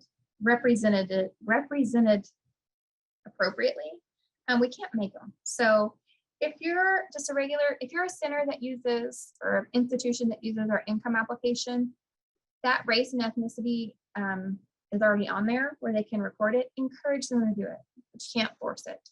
If you're an institution that doesn't do, that doesn't have to do family size and income applications, you would need a separate way to collect that. And I did create an enrollment form that you can find in the resource library, where we've added race and ethnic so they can check it. Otherwise, you'll have to find a different way to collect it, because you can't just look at a child anymore and assume it. And I get it. I use the example. I should have a picture every time I say this, because in every training I say it. But if you look at my 2-year-old son, he is blonde hair, blue-eyed, the fairest skinned little child you've ever seen. And you would say 100% he'd be not Hispanic and white. But he is actually part Japanese. So he would never get marked correctly. So I can see why that's not an appropriate or efficient way to collect it. So if someone is Hispanic, you would generally, my understanding of if they don't report any other race, they would be white, and then they would be Hispanic. What we have changed this year, like I said, your Hispanic and not Hispanic had to add up. Like, I've got my enrollment as 100 here. So these two had to add up to be 100, and then these down here would have to add up to be 100 before the form is saved. We've turned that off, because if now you can't visually observe and you can't force a family to report, you're going to have missing numbers. So we've turned that off. And I think what will happen in the future is we'll probably add a box for not reported, and then add a box for 2 or more. Because honestly, if you've done this in the past, you know that we weren't really collecting the most accurate data anyways. Because if you had a child that came in, if I filled it out for my son, I would put white and Asian, because that's what he is. But when you have to process my information and put it on this form, you'd have to pick one or the other, because the form wouldn't let you pick more than one, which it's just not reasonable anymore. So I think we've got some work to do here. But I ramble on about that to say, encourage your families to report. You can't force them, but whatever you get, you're going to put here, and the form will save it, even if they don't add up to equal your enrollment. Then down here, some of you, if you're multi-sided or family daycare home, you won't have this bottom section. This is on your sponsor application, and we'll look at it in a minute. But this is not your enrollment. This is your potential eligible beneficiaries. And we can help you get that. There's reports that we can access, or you can go to the census data. But basically, you just want to report the breakdown of ethnic potential of your ethnic and racial children in the area that you serve. Section F, you just have to check and say, yep, folks have been trained here. There's very specific topics in which you have to be trained on: meal patterns, meal counts, claim submission and claim review procedures, record keeping requirements, reimbursement system, and civil rights. So make sure that everyone's had training. The training that we conduct, the manual training, the annual training that hopefully most of you have been to, it is required, but not everyone in your institution has to attend that training. You're welcome to take our materials from the resource library. We make all of our materials available. You can use that and train them yourself, but make sure they've been trained on the required topics, and then you submit. Oops, I didn't mean to click that one. Okay. Adult questionnaire. I don't think we have any adults in here, but it's a pretty simple form. Basically, you've got to report how you're operating, what type of activities you have. Some of these things have to be yes. And we just need to know that you're meeting the requirements for qualifying for an adult care center. Same thing for at-risk. There's only 5 questions here. We need to know, is it primarily to provide care for children after school or on weekends? When are you providing care? Is it going to be during summer vacation? Because the only time this could apply would be for a school that operates year round, which I don't think we have any in Oklahoma. So everyone should be no here. 3 and 4 have to be yes. You do have to provide organized and regular activities, and you do have to include educational enrichment activities. And if they were different for every site, try to summarize as best as you can what each site offers. And then number 5, you can include organized athletic programs like the football team or what have you, but they can't be exclusive. So if you came to us and said, hey, I want to provide meals for the football team on Friday night, we'd be like, great, you can do that, but it has to be open to everyone. So although just the football team alone wouldn't be eligible, if you opened it up to the entire high school, which included the football team, then you could do that. And that takes us to the administrative budget. Now, I'm going to go over this in depth. Everyone's budget, this is what's changed the most for all of our institutions this year. All of our multi-sided institutions had this kind of budget since we've had this system in place. The only difference is we've taken some of these, we have some more categories. So I'm not really going to go over the budget again when we go to the sponsor application form. So if you have any questions, please speak up. Here it is again, your budget year. We want to know your fiscal year. So if it's wrong, you go change it on the business maintenance page. We do have a glitch every once in a while where this will be blank. If it is, email me because we'll have to get it fixed because it won't work right. We haven't figured out what causes it. It's few and far between when it happens though. Okay, so the budget is confusing all around. And I know a lot of folks are frustrated with it. But we're trying to explain it and make it as easy as possible so that we're collecting the most current and correct information on you guys. The budget's looking for a couple of different things. First, we're looking to make sure that you've projected the right amounts and you've got the allowable costs that need to be included in your budget. Because what happens is when we come out and do administrative review, we look at what you've spent our money on. And if it's not in your budget, we have to back it out of your expenses and not allow you to use our funds to pay for that if it wasn't an allowable cost in your budget, which in turn can make you look like you're making a profit. You cannot make a profit off CACFP funds, okay? What we consider a profit is more than 3 months worth of expenses, basically. So, and I know I'm kind of getting ahead here, but I just want to explain why we want so much information. When we come out to do a review, we look at 1 month, right? And we look at all your receipts, your invoices, everything you put on your expenditure worksheet to make sure they were allowable cost.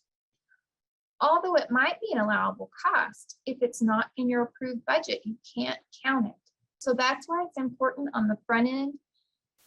You need to think of everything possible that you could put in your budget that you could possibly use CACFP funds to pay with, so that it's there in case you need it, right? Doesn't mean you're going to make that much, doesn't mean that you might end up using it all. It does mean that probably throughout the year, you might need to go and make some revisions and move money around. Like I mentioned before, you might not plan for your refrigerator to go out, right? So it just happens and you got to go out and buy one. Well, that's an allowable cost. That's directly related to CACFP. You go out, you buy a refrigerator. I know you're not thinking about revising the budget when you're doing that, but you need to think about it when you get back, right? So that's when you need to just get in the habit of coming in here and revising it. But I think breaking the budget down like this has kind of opened some folks' eyes that you didn't even realize that you could use our funds to pay for some of the things that we have listed here. So don't panic. You don't have to have something in every column, but I encourage you that if you go look at last year's cost and what you allocated to CACFP, and you might be surprised what you ate the cost of some things thinking you couldn't use our funds to pay for it. And you could have if it had been in your approved budget. So the other thing the budget's looking for is to make sure you're financially viable. We've been throwing that term around for a couple of years now. It's regulatory though. We have to make sure you're a viable institution. We have to make sure that you're able to operate this program without our funds. And we aren't able to see that unless we know what all your other income is and what all your other expenses are, which is why we're making you put your entire institution budget. Some of you guys, depending on the type of institution you are, we kind of have to finagle it a little bit, because like a school, some of you, especially tribes, you're going to have, and military have huge astronomical numbers that the vast majority of it doesn't even relate. And we know you're viable. So we'll work with you on what we got to put in here, but we need to see what costs are directly related to the operation of your business that has the CAs, that operates the CACFP, and where does that other funding come from? Okay. So the budget is broken up into a few different parts. This part A is for your administrative expenses. Part B is for your operating expenses. So operating expenses has anything to do with the actual meal service, right? Administrative costs has to do with the paperwork side. So yes, I'm gonna open up not maybe all of these schedules, but I'm gonna go over the salaries right now. So we are requiring you guys to list every person, every salary in your institution. And that's why I said when we have institutions that are gonna have huge, like tribes and military, we're gonna have to work with you on that because that's just not reasonable. But we have ways to work around it, because what we're after is we need to know the names of the people who are responsible in the program. And we need to know what their salaries are, because that's an allowable cost. And when we come out and we're doing administrative review, they should be listed on your expenditure worksheet as such, and they should agree with what's approved. And if we don't know who those people are, it's hard for us to line that up. So you can see here, I've already entered them, and I'll do an example to show you how to enter it. But we've got Edgar here, he's the assistant director, and we've listed his salaries, and then me as the director. But then I have 12 teachers in my center, right? And this is their grand total for everything, for all their salaries combined. But they don't do a single thing for CACFP. You don't use our funds to pay for their salaries, but we still need to know about them, because otherwise, when we go down and report your income, you're going to have a far bigger profit than what you really do have.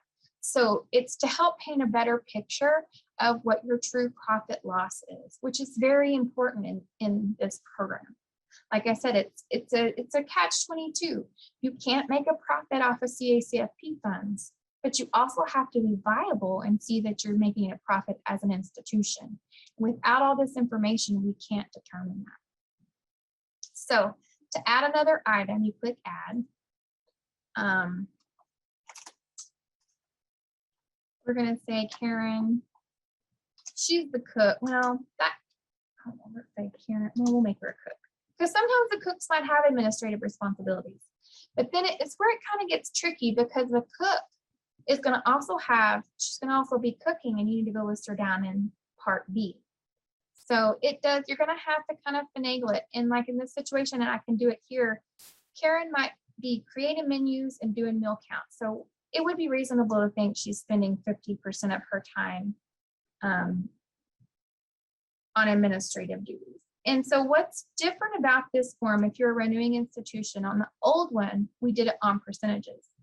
Now we're using hours, which you can still apply the same percentages, but we're able to be way more specific, which might actually allow you to claim a little more than what we would have before if we were just capping it out. Generally, what we did, we capped it out at like 10% of a teacher's time and 20% of other people's time in admin. But if we're actually looking at it and you know how much time those people spend in a day doing CACFP, we can easily make sure that you're able to allocate the right amount of CACFP funds to pay for their salaries. And please, at any time, if I'm saying something that doesn't make sense or y'all have questions, please speak up. So the way this works is it's all figured on 2,080 hours in a year, because that's just 40 hours times 52 weeks. And I know that most of you guys probably work 3 times that, especially here lately for you guys, because it's hard to keep help. So we'll say that Karen spends 50% of her time doing administrative work.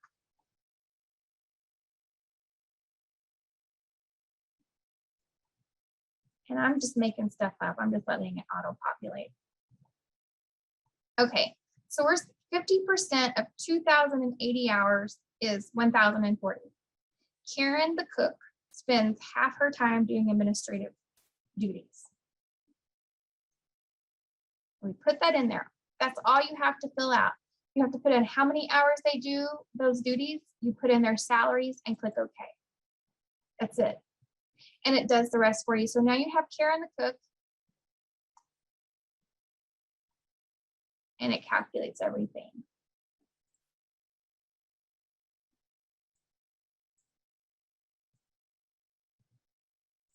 And then once you get those all in there, it adds them all up.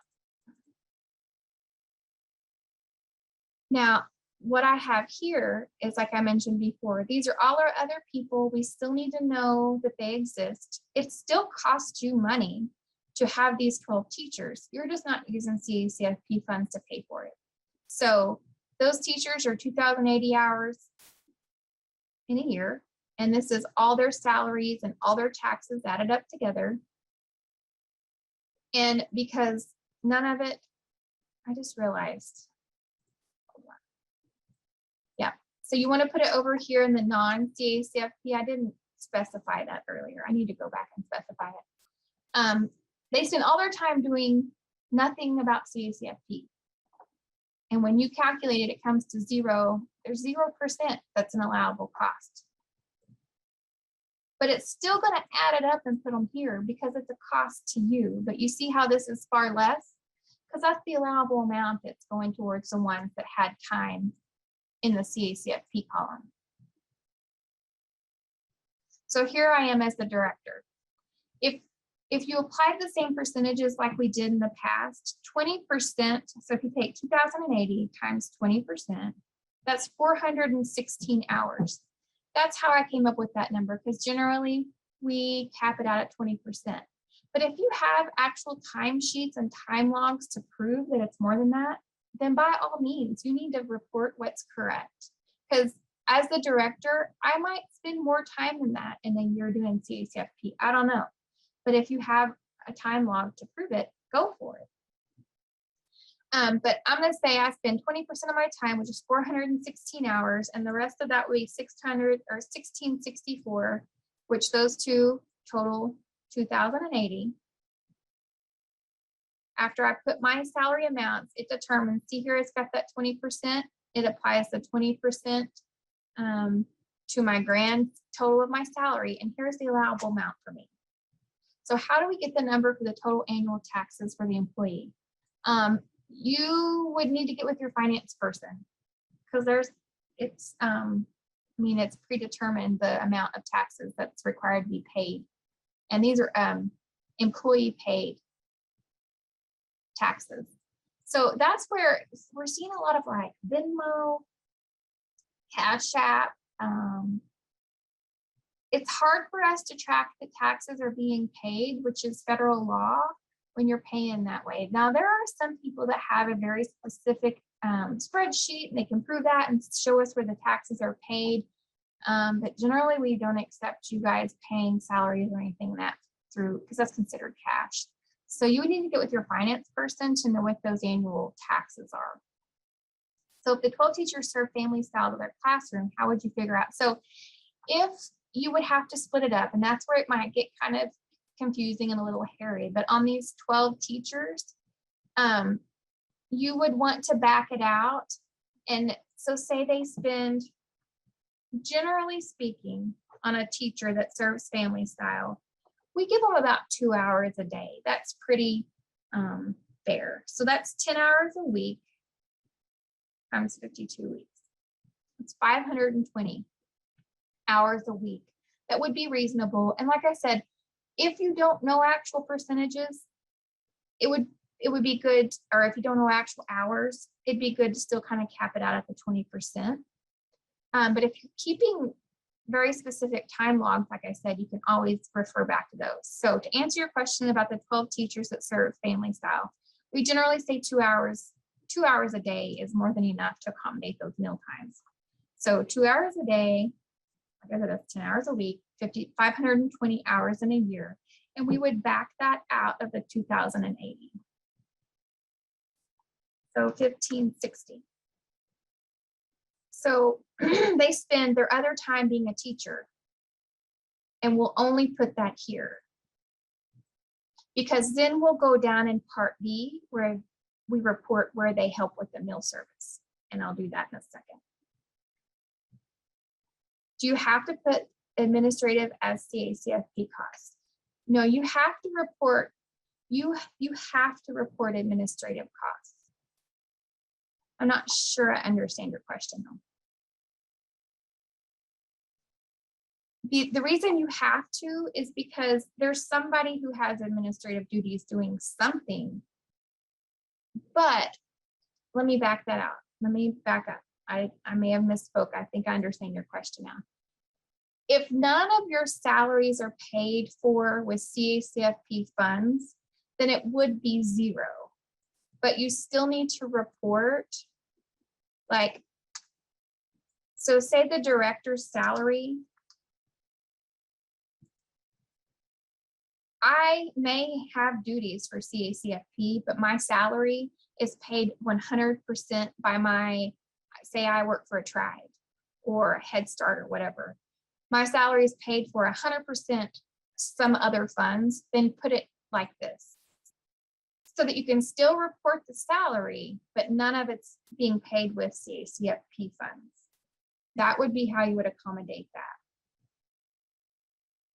Did that answer your question, Mary Beth? I hope so. Okay, we still list servers and monitors. Yes, so a monitor, if you're multi-sided, a monitor would need to be listed in administrative salaries because that's an administrative duty. So if you have someone, if you are multi-sided and they're conducting monitoring reviews, list them up here. So maybe say that Karen, she's the monitor. I don't know, I'm just making stuff up. This is where they would go. And I'm going to jump down here. I'm getting ahead, but I want to make sure y'all understand that then we'd go down here, see where I had Karen. I did this before. I'm going to go change Karen back. We're going to make Karen a cook. And Karen spends half her time doing administrative duties that have to do with CACFP, right?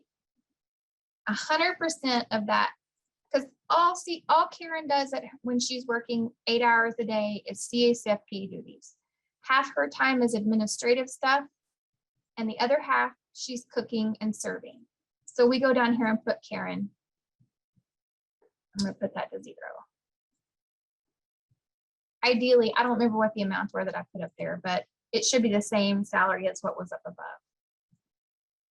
So those people who perform both kinds of jobs might need to be listed in both places. And I think that might have answered someone else's question. I'm losing track. And I know somebody asked about benefits, and I'll get to that in a second. If we deliver meals to the classroom on a plate,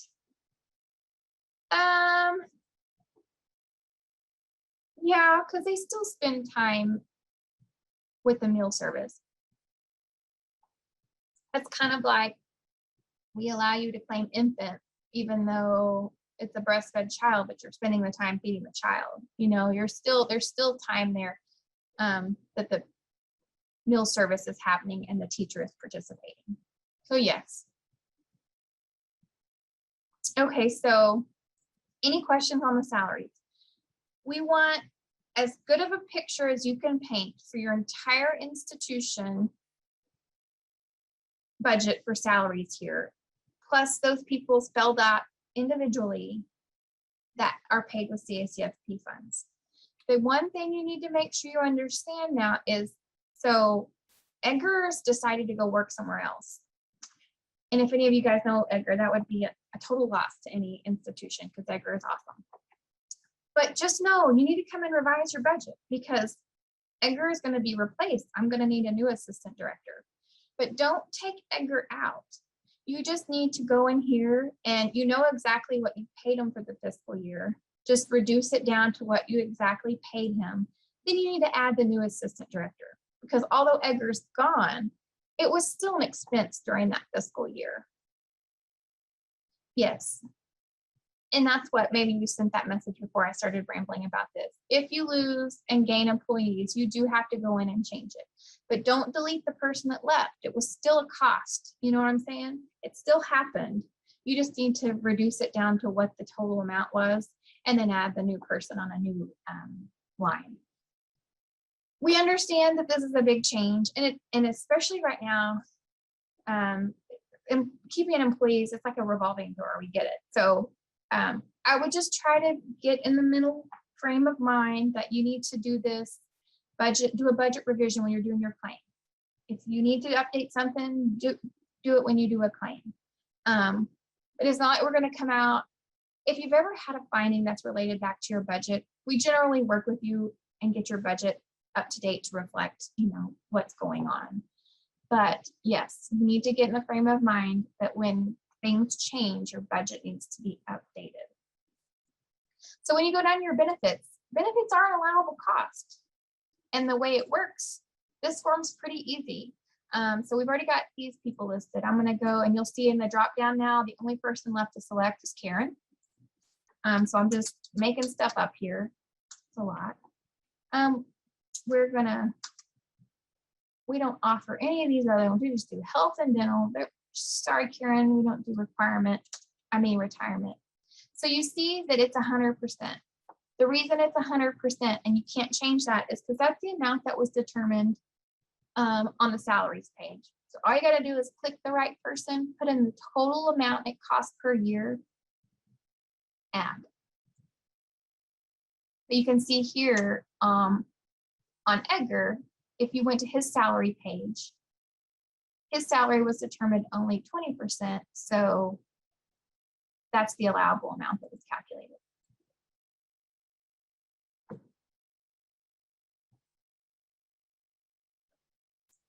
If it's like a fringe benefit and it's part of your budget, which I would assume it would have to be, yeah, I would say somewhere in your childcare, free childcare would need to go in there somewhere. You could probably put it and other, because it is a benefit.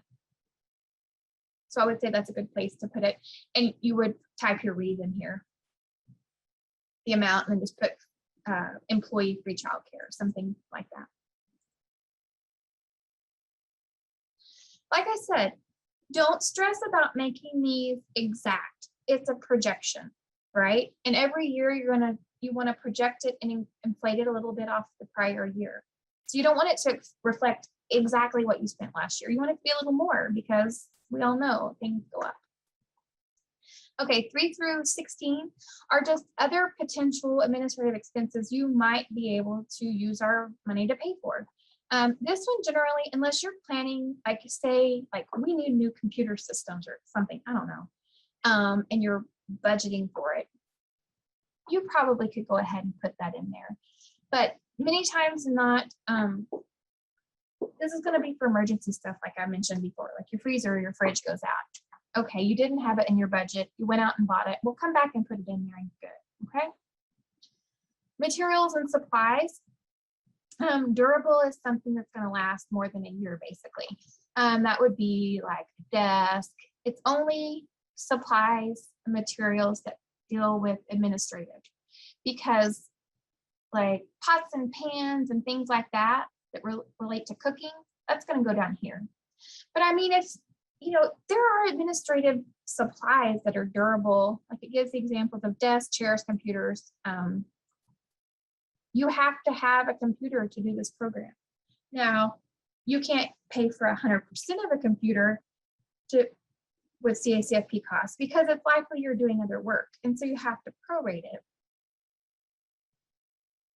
And that's where, you know, say you use it for menu and printing stuff, and you also do it for DHS stuff. So 50-50, that'd be reasonable. But if you had other programs, depending on what type of program you are, it might be, you know, 30%. I don't know. You got to kind of come up with your own percentages that are reasonable, because we will look at that when we come out and do a review.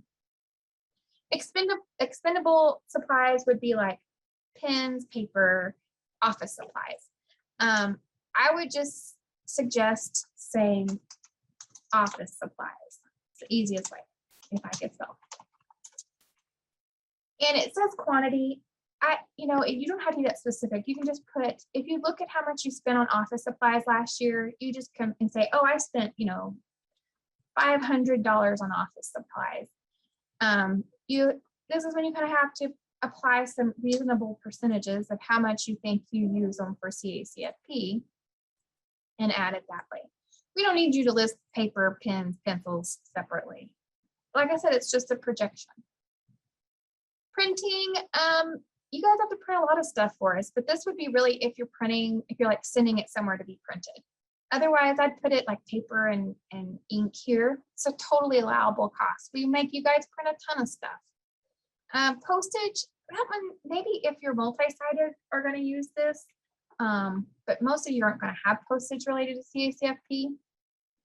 Office space and rental. So this is one that's going to trip some folks up. If you are actually paying a lease or rent for the building you're using, we have really not been capturing anything on the front end of how you're calculating that allowable amount, right? Because we've been seeing issues on the back end when we're doing a review that you maybe had an amount in there, but it didn't agree with what you put on your expenditure worksheet. The best way to determine the allowable amount of square footage, of your rental or lease amount and your utilities and things like that would be to go by square footage. So this is just totally made up stuff and information in here. But if you have a real lease agreement, this should not be difficult for you to fill out.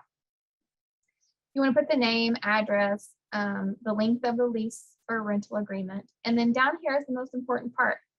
You first put, it's kind of backwards, but you put the total institution square footage, and then you get a good idea of what amount of square footage that you use for CACFP. So this could include the kitchen. If you have a cafeteria, that you can count a portion of your common areas, because you use the office space also for CACFP. You can use this portion of each classroom if you serve in the classroom. So it has to be reasonable, but you want to determine what that square footage is. And then you put your total annual office rental. So I just put 12,000, that would be $1,000 a month, which is a very inexpensive rental. All you do is fill this and this out. These things will calculate for you. Once I submitted it, once I click calculate, and let's see, I'll change this to, that's probably not a reasonable amount, but I just wanted you to see how it would update. So now it says it's 50%. 50% of 12,000 annually would be $6,000. So that would be my total annual cost to CACFP. So generally you would want to divide that by 12, and that would be the amount that you could allocate to CACFP each month. Now that doesn't always mean you'll have money left over at the end of the month to pay for these things. But if you do, it's in here so you can, and that's the important part. Any questions on that? And I would say, generally, if you don't have a way, if you've not tracked your expenses well enough to know a percentage what was allocated to CACFP, because it's kind of hard after the fact if you weren't tracking it, I would go by your square footage percentage. That would just be a good rule of thumb, a place to start if you have no idea what other percentage to use. Like for your utilities, if you have no idea, like it costs you, you pay for your lights, you pay for your water, you use those things to prepare meals. A reasonable allowable amount would be using the same one that was determined on your square footage. Insurance premiums would be like business insurance, workers' comp, motor insurance. So that would be an allowable cost. Part of that could be paid for with CACFP funds because you do travel to go pick up groceries, things like that. Contracted professional services. So that would be like pest control, IT services, plumbing, things like that.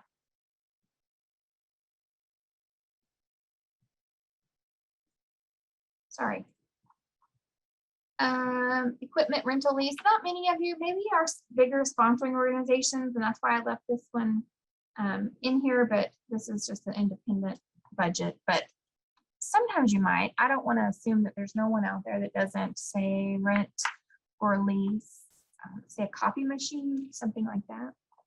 Communications, this would be for cable, internet, telephone, all those things you guys have, and they are allowable costs.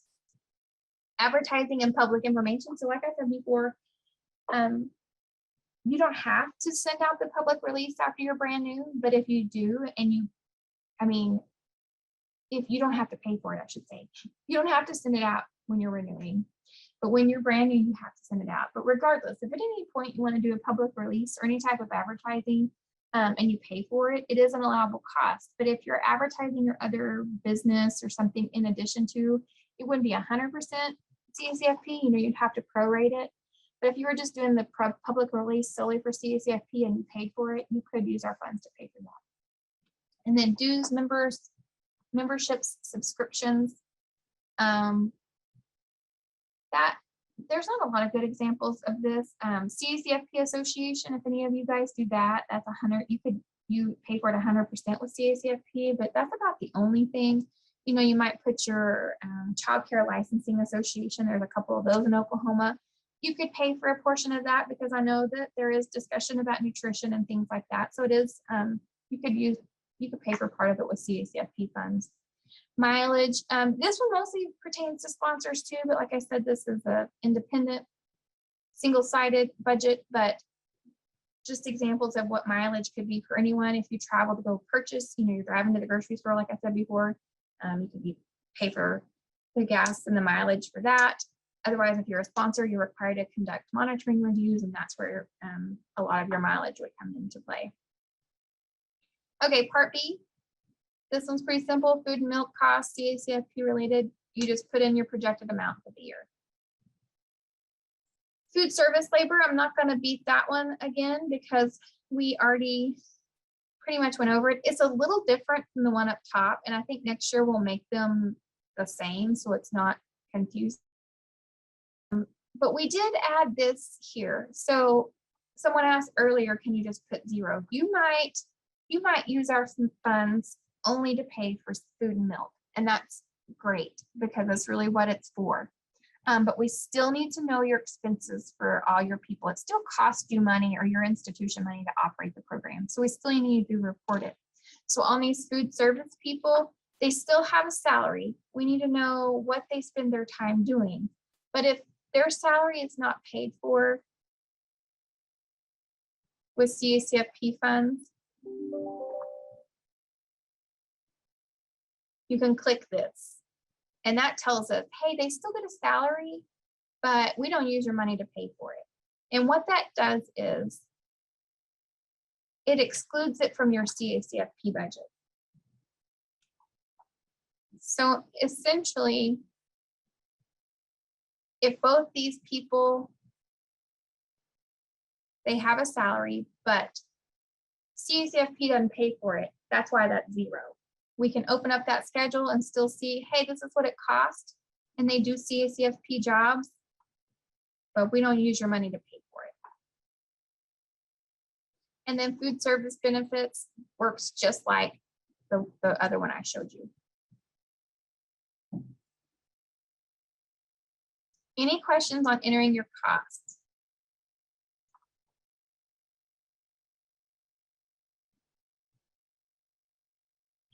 Okay, so Part C is your projected revenue. Putting the right revenue is just as important as putting the right cost. This is because we have to see that you're financially viable. So you want to put in your Title 20 DHS subsidy, whatever funding you have, whatever your last year's reimbursement was, or if you're new, your projected amount for that. Any federal funding, grants, donations, anything else that you might have funding. Miscellaneous, I would say if you're not required, I should have mentioned this on the federal funds page, you're not required to report the PPP loans, any of that COVID money doesn't have to be reported as federal funding. But I would say if you're using that to keep you afloat, if that's what helped you keep your doors open, you should report it in your miscellaneous if you still have some of that funding. Because you have to show that you're financially viable. When you come down here and you calculate, like, let me show you.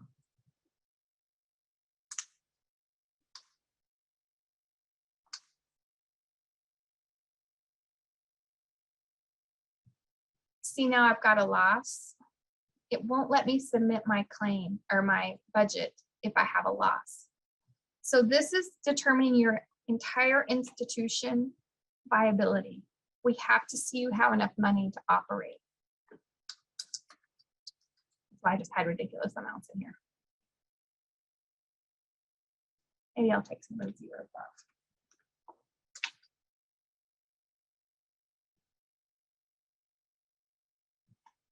Yes, I would, any money you received for anything, you would report here.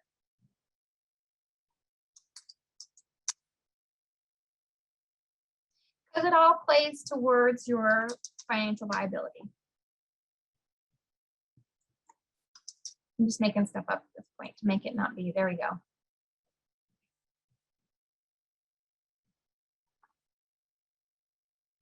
Any questions on this? I know it's a lot different. Next year will be a little less painful because it'll roll forward and you'll just have to update your numbers with your new projections.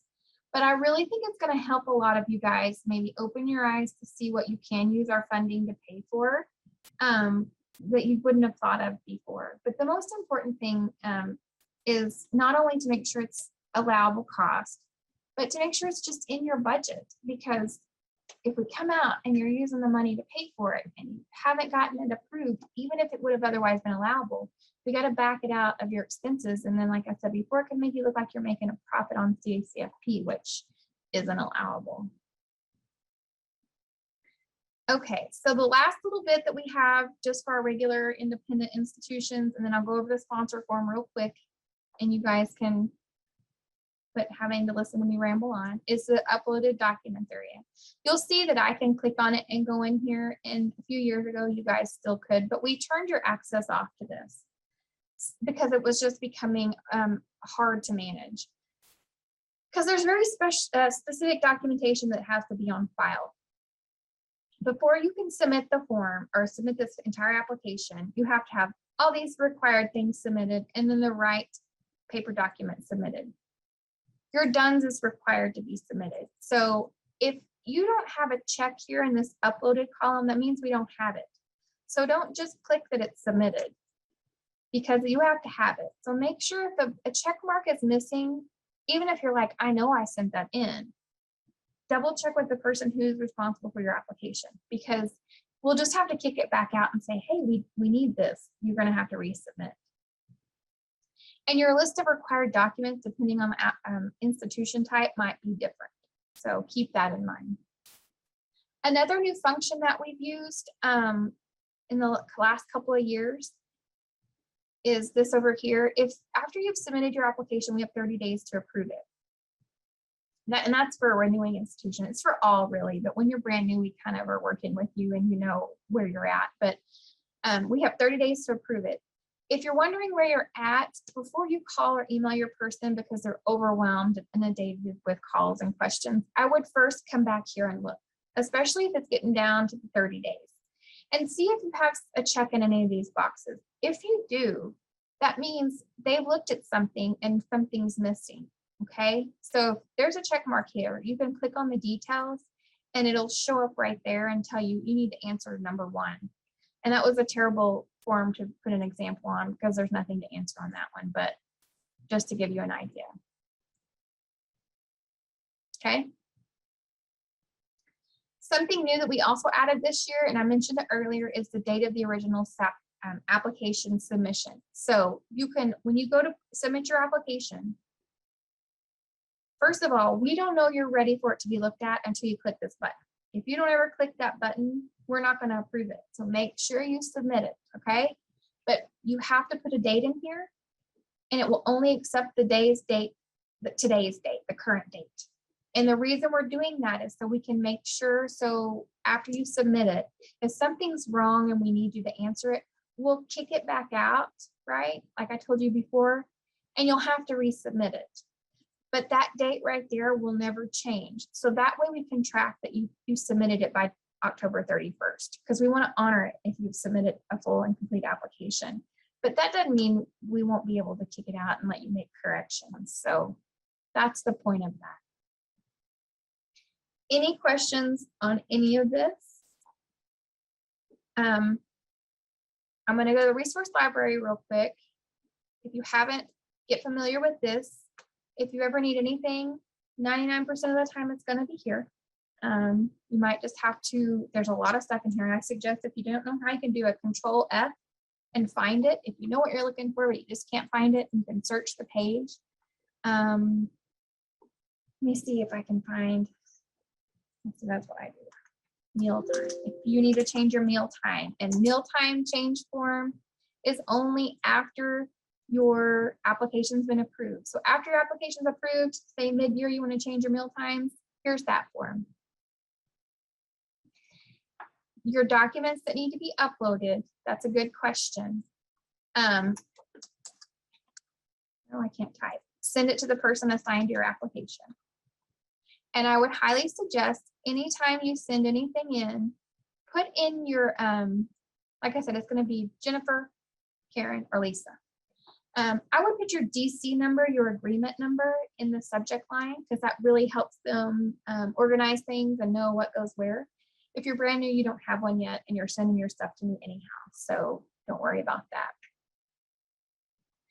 Any questions? If you are single-sided, that's all I have for you. If you are a sponsor with more than one site, I'm going to switch gears and go over that. You single-sided folks, you're welcome to stay on, but this is all for you.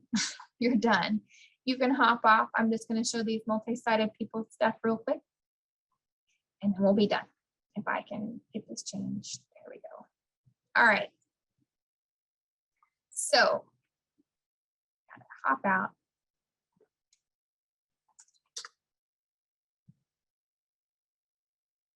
So if you're multi-sided,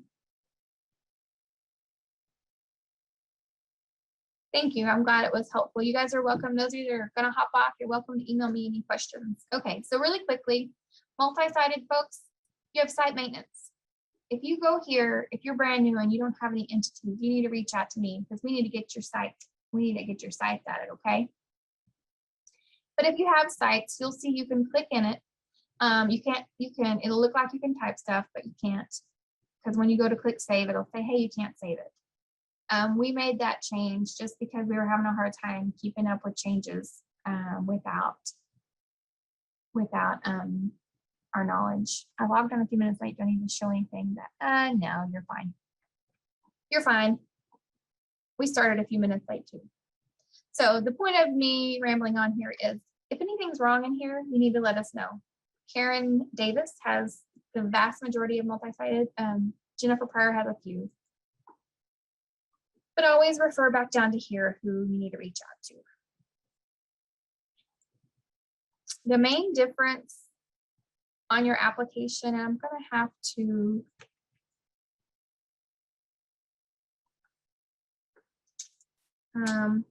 let me see, hold on. Is there anyone in here that's multi-sided that doesn't mind I go to their application and show something? I see a couple of you, but I don't want to call you out. What's your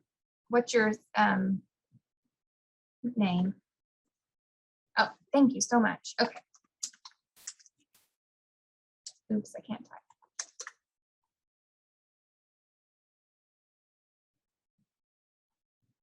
Okay, so I had to put on meal service change. If we are going to 7 days of meals, sending to home for the weekend, do I need to change?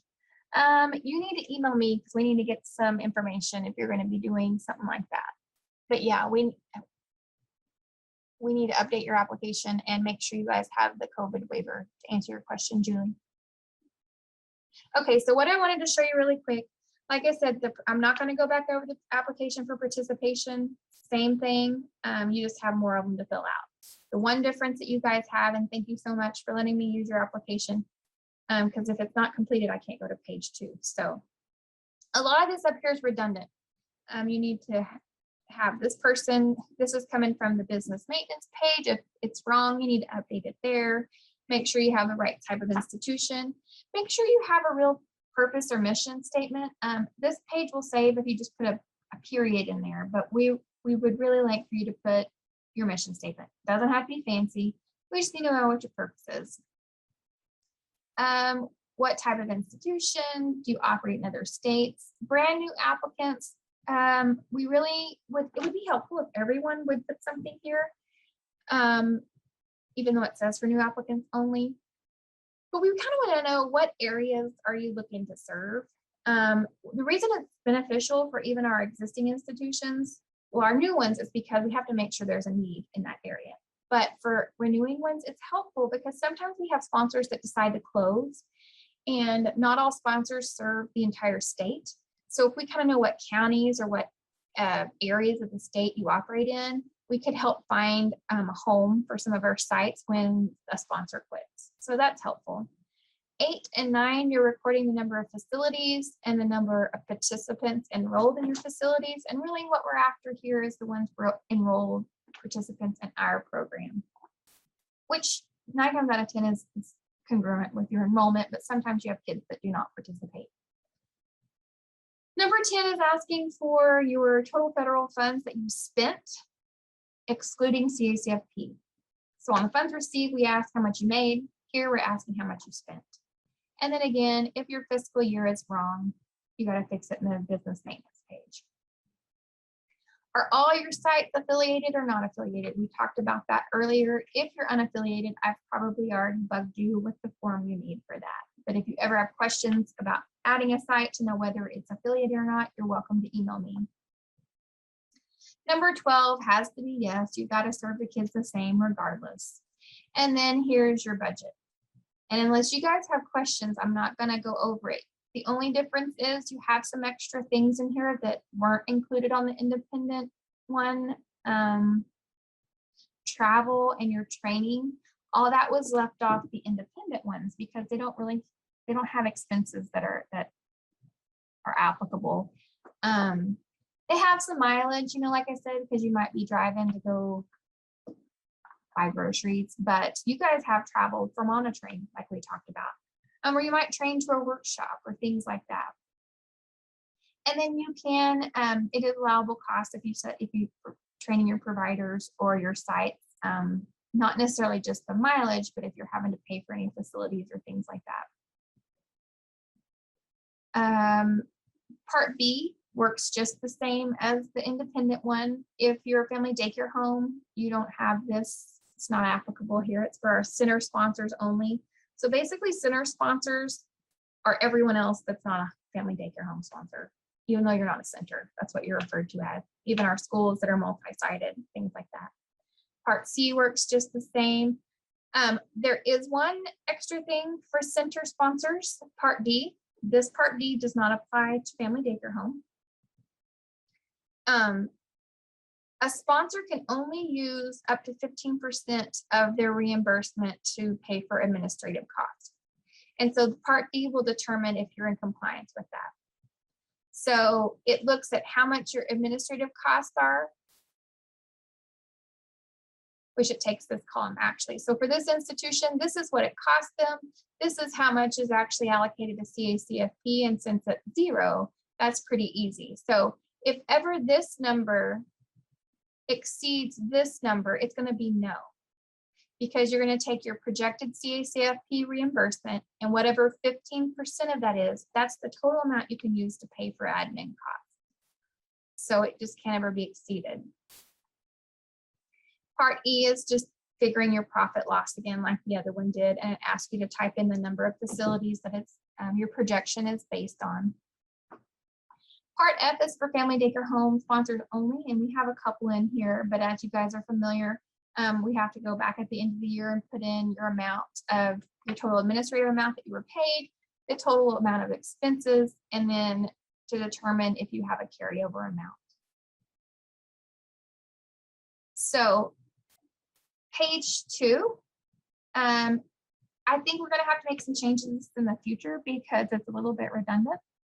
Now that we've added that VCA page, we're kind of asking some of the same questions. So maybe we can make this form a little less since we're adding more on a different one. This first one's asking about describe your procedures for collecting records. It's talking about family size and income applications, how you collect them, how often. Talks about tiering information for family daycare homes. How are you collecting and maintaining that? Where are your records being kept? So we've already asked that on that other page. Just copy and paste it over here. We've already asked this one too. What's your accounting system to collect and record your data? This one here is sometimes not answered correctly. Describe your system for dispersing CACFP reimbursements. So it is regulatory that within 5 days of receiving the money from us, a sponsor has to disperse their funds to their sites. But a lot of our sponsors, center sponsors, so that's everyone that has more than one site other than family daycare home, most of you don't make direct payments to your sites. Most of you just absorb the cost and either provide meals or provide the food or somehow provide the meals to your sites, but you don't pay them. Whereas all of our family daycare homes operate the other way. A family daycare home sponsor collects all the information from the providers. They submit the claim, we pay them, and then they have to pay them within 5 days, those checks or direct deposits or whatever. But like I said, most of our multi-sided on the other side don't operate that way. So if that's the case, we're kind of telling you what you have to do. And some people are like, oh, well, we pay them within 5 days. If you're not really making payments, don't answer it that way, okay? Just tell us exactly what you're doing and how you are funding the meals or whatever for those sites. Section B is your racial, ethnic.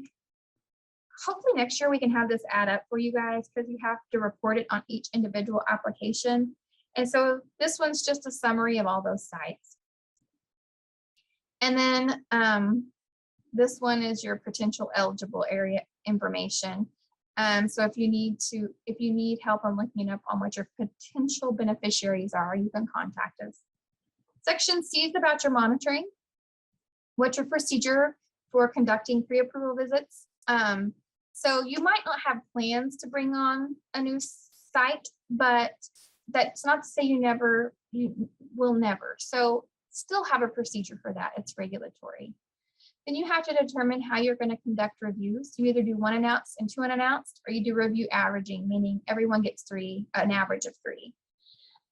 Most people do this one. If you do the averaging, just know that you have to do a review schedule. So, which anymore now we have to see you have some kind of schedule to make sure that you're staying on top of your reviews and they're being done timely. Describe your timing and reviews. How do you make sure that they are unpredictable?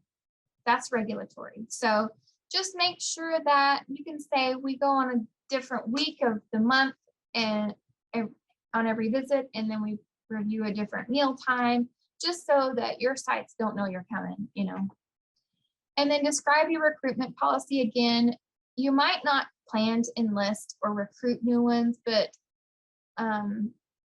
there would be times when you could say, you know, this is not applicable, probably at school or something like that, because you generally aren't going to go acquire a new site. But if you're a nonprofit or something where there's the potential for a site, just explain how you would handle that. And then yes, another one of those silly ones, you have to say yes, you'll comply. On-site monitoring, staffing ratio. This is super important. You have to make sure you have enough people that are actually doing reviews, okay? And so you enter each one, and every time you enter a county, it will determine whether it's a metro or a rural. And depending on whether it's metro or rural, it will determine how many full-time employees you need to be able to conduct the required amount of trainings. So you can see here by the number of rural counties, it's added it up, and they need a total of this amount of full-time employees. It's very specific. Then down here, you need to put who's devoted to monitoring activities. And this really is only a person who's going out and doing monitoring reviews. This isn't a person doing clerical things. It's only those doing monitoring reviews. Then the very last section is training. It's just an expanded explanation on what you have to do as a sponsor. You have to conduct training on all your key staff and all your participants, and you got to check the box saying you did that.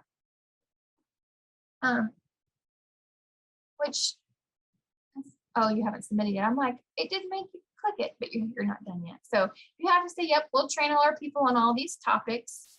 And then we need to know kind of when we come out and do a review, we want to kind of see that you're following what your training policy is. So give us an idea of when you plan to do your training and who will conduct it, just the name of the position, not the name of the person. Any questions? That was kind of a quick run through on your sponsor application. Some of it's redundant, like I said. There is no other forms that are different. So that's pretty much it. Does anyone have any questions? That was kind of an abrupt ending, but that's all I really have. You guys have hung it out for 2.5 hours almost. If you don't have any questions, thank you so much for joining us. Maybe I'll see some of you guys this afternoon in the orientation class. Please email me with any questions. That's what we're here for. Thank you guys. Have a good day.